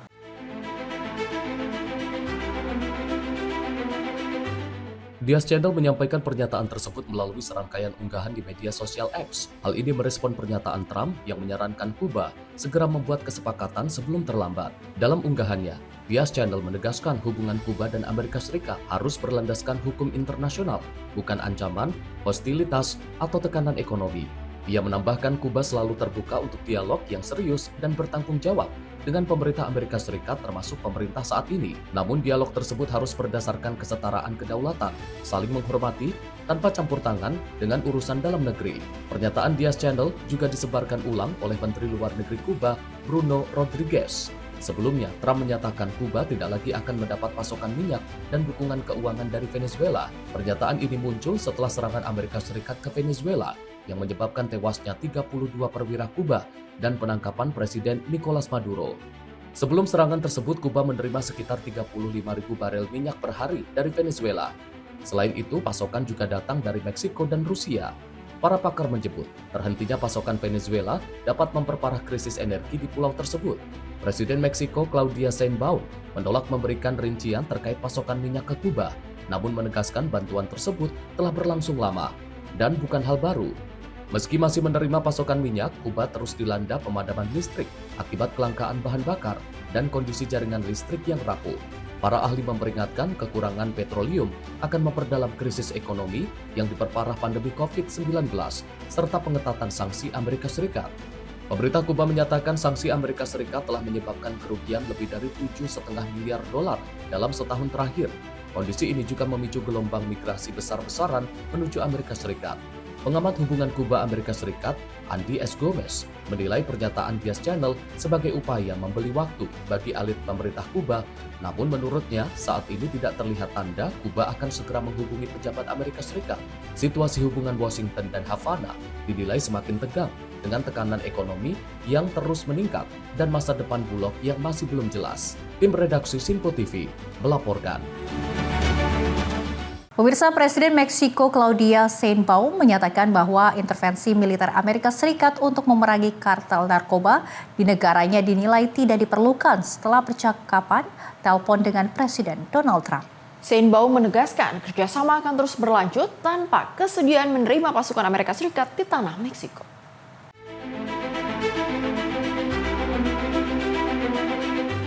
Percakapan selama 15 menit itu membahas isu keamanan, peredaran narkotika, serta kerjasama antar negara dengan Sheinbaum menekankan bahwa Meksiko mampu menangani masalah kartel secara mandiri dan menolak segala bentuk intervensi langsung. Trump telah berulang kali menawarkan bantuan militer untuk menegakkan keamanan di Meksiko, namun Sheinbaum mengulangi penolakannya dan mengingatkan tentang kedaulatan dan integritas teritorial negara. Sheinbaum juga menyatakan bahwa Meksiko akan terus bekerja sama dengan Amerika Serikat dalam frame kerjasama yang menghormati kedaulatan, termasuk dalam penanganan trafik narkotika dan usiaun pengurangan kejahatan. Menteri Luar Negeri Meksiko Juan Ramon de la Fuente juga mengkomunikasikan dengan Menteri Luar Negeri Amerika Serikat Marco Rubio tentang perlu kerjasama lebih tegas untuk membongkar jaringan kartel. Ahli menilai bahwa intervensi militer Amerika Serikat di Meksiko masih tak mungkin, mengingat Meksiko terus memenuhi permintaan kerjasama dan merupakan mitra ekonomi penting bagi Washington. Tim redaksi Simpo TV melaporkan. Sedangkan Menteri Pertahanan Amerika Serikat, Pete Hegseth, bertemu dengan Elon Musk di fasilitas Starbase milik SpaceX di Brownsville, Texas pada Senin 12 Januari 2025.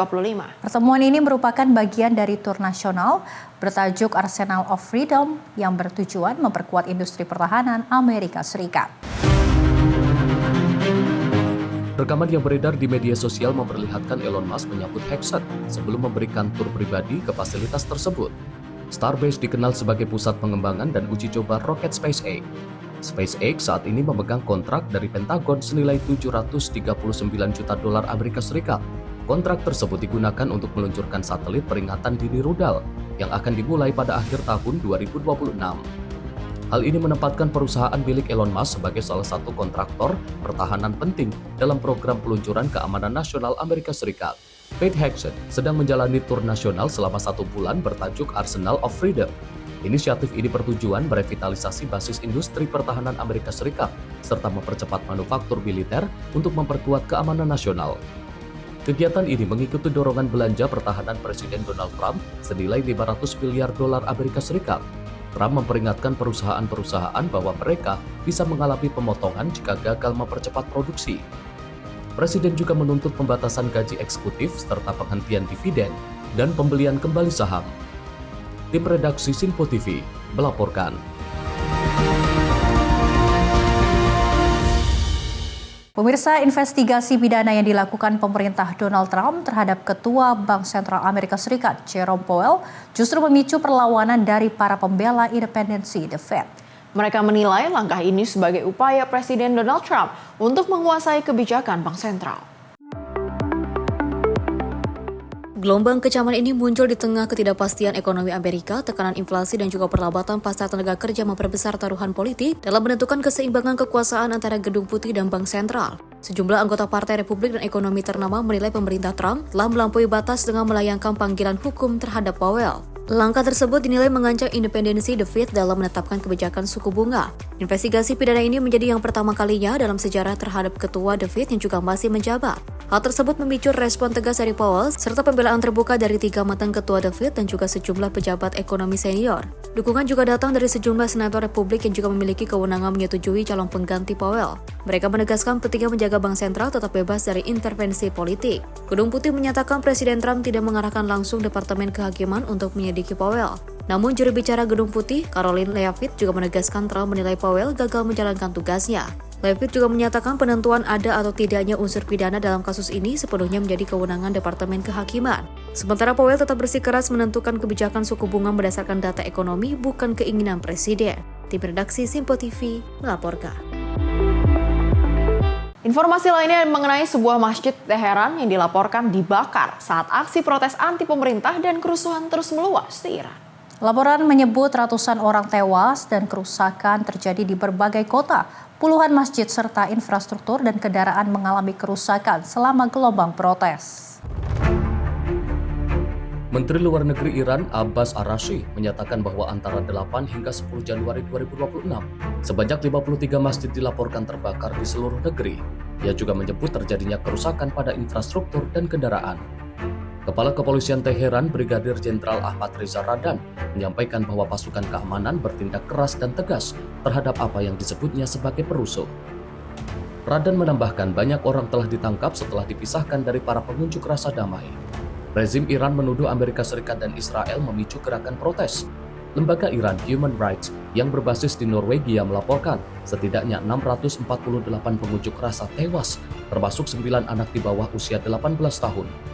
Sementara otoritas Iran menyebut lebih dari 100 petugas keamanan tewas dalam kerusuhan. Angka-angka ini tidak dapat diverifikasi secara independen. Sementara pada Jumat lalu, Donald Trump memperingatkan otoritas Iran agar tidak mulai menembak dengan menyatakan bahwa Amerika Serikat akan bertindak jika terjadi penindakan keras. Sebelumnya, Trump juga menyebut kemungkinan intervensi jika terjadi penindakan terhadap pengunjuk rasa. Presiden Iran Masoud Pezeshkian pada Minggu 11 Januari mengumumkan rencana ekonomi untuk menjawab tuntutan rakyat. Namun ia juga menuduh Amerika Serikat berupaya menabur kekacauan dan ketidaktertiban. Iran mengalami gelombang demonstrasi sejak akhir Desember 2025, bermula di Teheran dan menyebar ke kota-kota lain. Aksi protes dipicu oleh ambruknya kondisi ekonomi dan anjloknya nilai tukar rial Iran terhadap dolar Amerika Serikat. Tim redaksi Simpo TV melaporkan. Pemirsa, 6 pemain ski off-piste tewas dalam longsor terpisah di Pegunungan Alpen, Prancis akhir pekan lalu. Meski peringatan keselamatan sudah berulang kali diberikan, otoritas menyebut kondisi salju sangat tidak stabil dengan tingkat bahaya di banyak wilayah yang mencapai kategori tinggi hingga ekstrim. Tim penyelamat bekerja dalam kondisi beresiko tinggi karena juga berpotensi untuk longsor susulan. Rekaman memperlihatkan helikopter penyelamatan mendarat di lokasi longsor di Haute-Savoie. Tim darurat bekerja dalam kondisi berisiko tinggi karena potensi longsor susulan. Kecelakaan terjadi di sejumlah resort termasuk Val d'Isère, Courchevel, Chamonix, dan La Plage, serta Arches Beaufort. Otoritas setempat menyatakan seluruh korban tertimbun saat bermain ski di luar lintasan resmi. Longsor dipicu oleh curah salju baru yang lebat dan lapisan salju yang rapuh.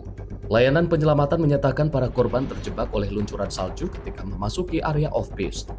Presiden Asosiasi Pengelola Resort Ski, Frédéric Bonnefille, menyebut operasi penyelamatan dilakukan dalam kondisi ekstrim yang membahayakan petugas dengan resiko longsor sekunder. Ia menekankan pentingnya perlengkapan keselamatan. Bonnefille menambahkan siapapun yang memasuki area off-piste tanpa perlengkapan wajib mempertimbangkan seluruh konsekuensi.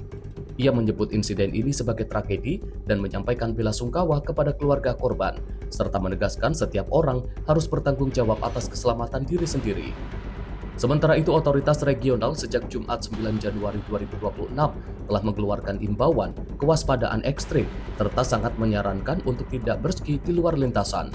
Di wilayah Savoy, petugas mencatat setidaknya 6 kejadian longsor di kawasan resort pada Minggu pagi, 10 Januari 2026. Tim redaksi Simpo TV melaporkan. Informasi tadi sekaligus menutup perjumpaan kita pada edisi kali ini. Akhir kata, saya Priska Priscilla. Dan saya Louis Ayu mewakili kerabat kerja yang bertugas pamit undur diri. Terima kasih atas kebersamaan Anda. Sampai jumpa.